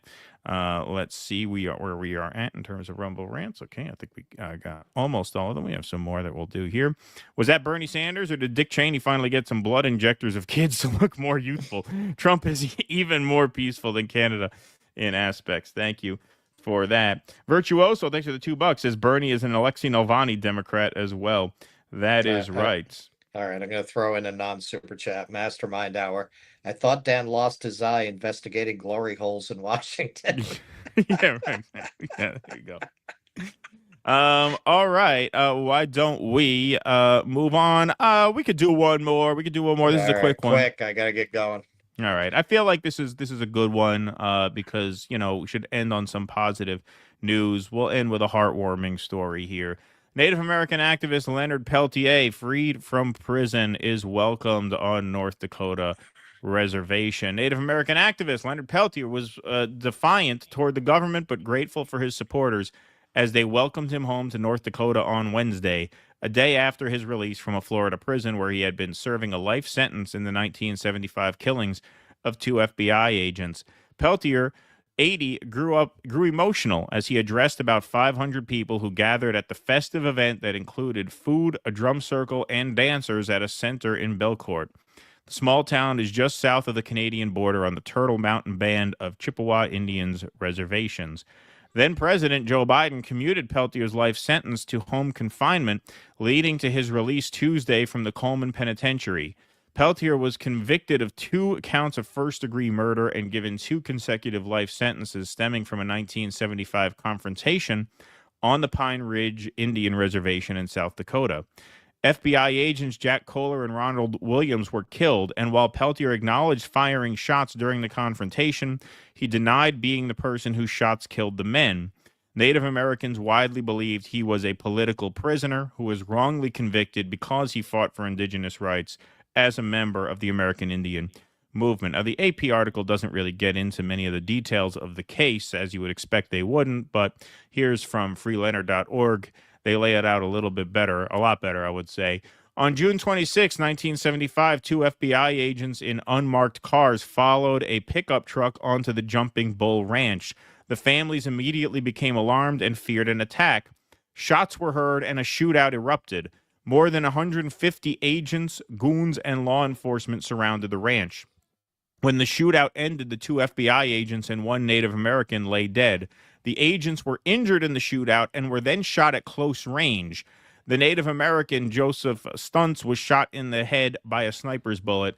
Mr. Stuntz's death has never been investigated, nor has anyone been charged in connection with his death. So these 2 agents were injured, and then they were basically executed after the shootout.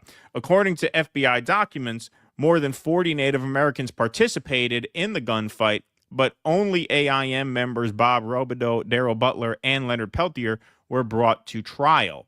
Mr. Robideau and Mr. Butler were arrested first and went to trial. A federal jury in Iowa acquitted them on grounds of self-defense, finding them that their participation in the shootout was justified given the climate of fear that existed on the Pine Ridge Reservation. Further, they could not be tied to the close-range shootings, which they, of course, accused Peltier of having committed.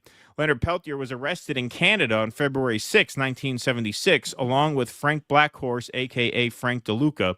The United States presented the Canadian court with affidavits signed by the Myrtle Poor Bear, who said she was Mr. Peltier's girlfriend and allegedly saw him shoot the agents. In fact, Miss Poor Bear had never met Mr. Peltier and was not present during the shootout.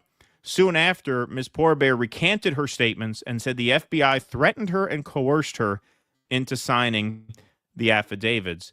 Mr. Peltier was extradited to the United States, where he was tried in 1977. The trial was held in North Dakota before United States District Judge Paul Benson, a conservative jurist appointed to the federal bench by Richard Nixon. Key witnesses like Myrtle Poor Bear were not allowed to testify, and unlike the Robideau-Butler trial in Iowa, evidence regarding the violence on Pine Ridge was severely restricted. An FBI agent who had previously testified that the agents followed a pickup truck onto the scene, a vehicle that could not be tied to Mr. Peltier, changed his account, stating that the agents had followed a red and white van onto the scene, a vehicle which Mr. Peltier drove occasionally. 3 teenage Native American witnesses testified against Mr. Peltier. They all later admitted that the FBI forced them to testify, and still not one witness identified Mr. Peltier as the shooter. The U.S. attorney prosecuting the case claimed that the government had provided the defense with all FBI documents concerning the case. To the contrary, more than 140,000 pages had been withheld in their entirety. An FBI ballistics expert testified that a casing found near the agents' bodies matched the guns tied to Mr. Peltier. However, a ballistic test proving that the casing did not come from the gun tied to Mr. Peltier was intentionally concealed. So as you could see there, what clearly happened, and we have to say for YouTube, we of course do not condone shootouts with the FBI. But these 2 other guys were found not guilty on self-defense grounds because they couldn't tell how the shootout started, and the climate of fear led to a firefight, and they couldn't prove that they executed the 2 agents after the firefight had ended. Because they were found not guilty, just like in a lot of these cases, the government has to prosecute somebody. They have to make an example of somebody. And so they clearly railroaded Peltier, not allowing for the admission of evidence, classifying a lot of the evidence, forcing people into signing false affidavits, altering accounts of the day in terms of which vehicle they saw present. It was pretty clear that they targeted him because they had to make an example of somebody, and he was the unlucky one. But based on the findings of the jury in the case involving the 2 other men, it's clear he was not afforded the same fair trial because they couldn't have a third not guilty verdict, because then 2 agents lay dead and nobody knows who did it, and that's unacceptable to the government. A lot of these wrongful convictions are a result of the government needing to find someone to make an example of, just like in the Temujin Kensu case that we had Savage Joy. A connected person, the son of a mayor, is killed. There's no evidence who did it. We have to pick somebody who clearly didn't do it and say he did it, so we get the conviction. But here is Leonard Peltier speaking back home on the reservation. Now, he is sentenced to home confinement, right? He's not technically a free man in that sense, but he is back home, and here he is giving some remarks. Thank you. Thank you. I didn't think I was going to make it.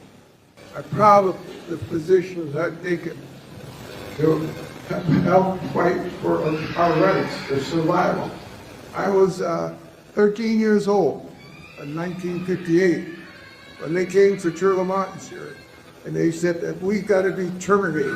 They were the second reservation controlling for termination. The Menominee were the first one. I can honestly, happily, and proudly say I was at those demonstrations. I was supposed to be there. My dad didn't want me to be there, but I went anyway. And we stopped termination here for the Turtle Mountain Shipyard. I'm so proud of the showing and support you've given me. I got a hard time keeping myself from crying.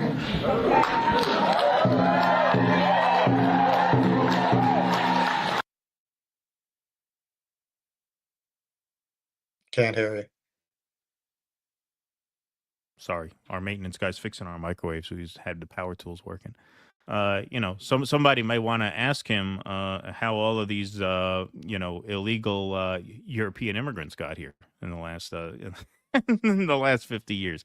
A lot more of them coming around. But I hear they're getting deported. Yeah, right. Exactly. Obviously, a heartwarming moment there. This has been a cause of the left for a very long time, and so good to see him. Good to see him home. It always surprises me the poise of these people who have been railroaded in this way. To see just like how they have such composure. As somebody whose entire life has been stolen from him because of an unfair trial, or he was the only one on the hook for this event where there's clearly no proof, nothing even approaching proof beyond a reasonable doubt that he was guilty of executing those two officers. Not even close. And it cost him his whole life. And he comes out. To have that poise is just incredible. How do you not shrink into bitterness and anger? It takes such fortitude. Yeah. I think you get put in that position. You can go two ways, man. You can find a way in your mind to elevate beyond it, to figure out a way to live in that world. Or, man, a lot of people self-delete in those situations too, man. So he came out the other side, fortunately, with some kind of life left to live. But yeah, man, you only get to live once, man. That's not a joke, to take all that away from a person. That is where, hey, we're very suspicious of what Crazy Eyes Patel will actually turn the FBI into. But in terms of firing this organization of criminals and entrapment artists, bravo. Yeah, that's what we said at the time. I wish they would do it all on one day, so you could get a video of them walking out with the file box with the plants and the family photos. Yeah. Yep. Absolutely. Well said. All right. Well, that just about wraps us. We got one more order of business to take care of, and that, of course, is our scroll. Russ, if you have to cut out, I could take care of the rest. I could bring it home. I don't know if you have. Do you have anything booked?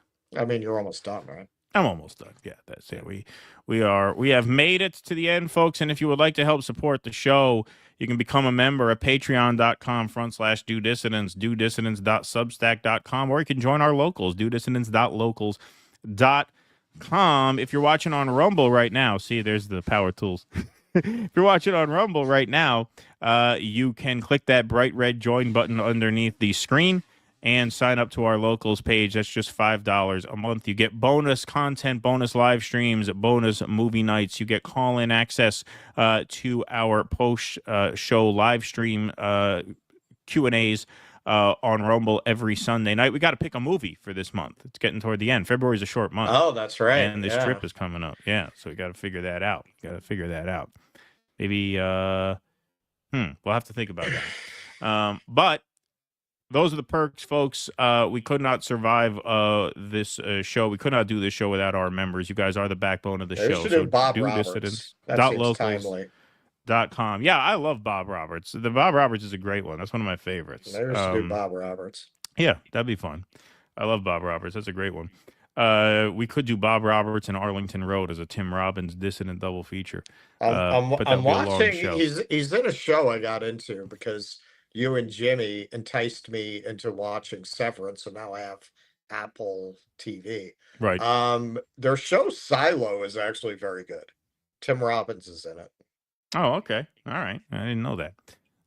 So yeah, that's the membership link, dudissidents.locals.com. Smash that join button underneath the screen if you're watching on Rumble, and you could help support the program for just $5 a month. You guys are the backbone of the show, so thank you very much, of course, for your support.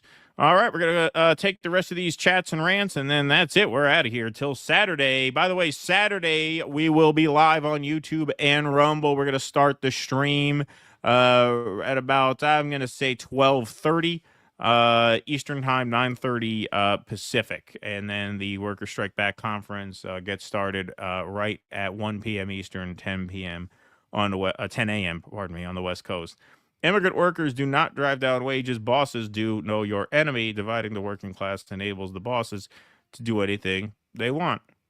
Yeah, I agree. I mean, it gets to be a little bit of a semantic thing, but look, the American people.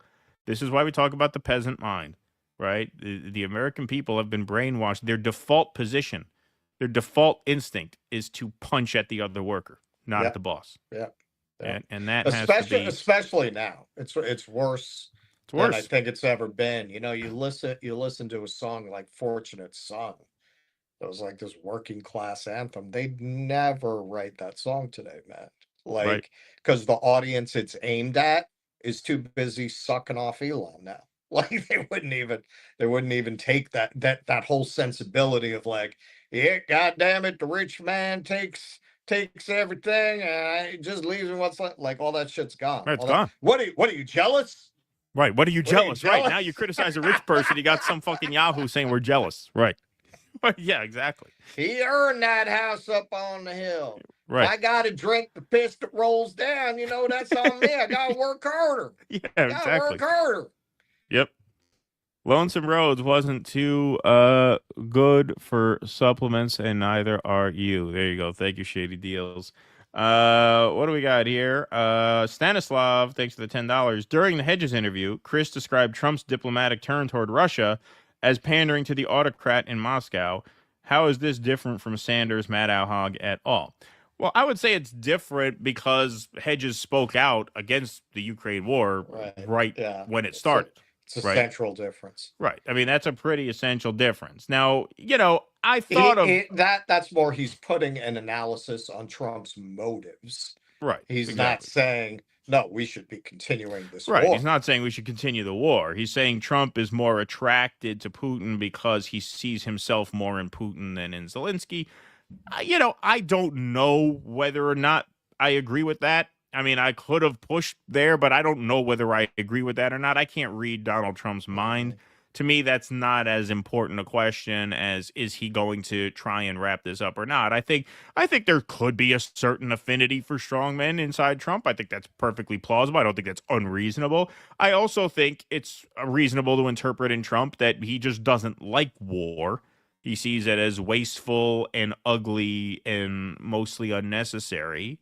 And so that could be his impulse. And it's not good for business. It's like the mafia. The whole purpose of the mafia was to avoid wars. Exactly. And, you know, Israel is good for business because Gaza is a perfect location, right?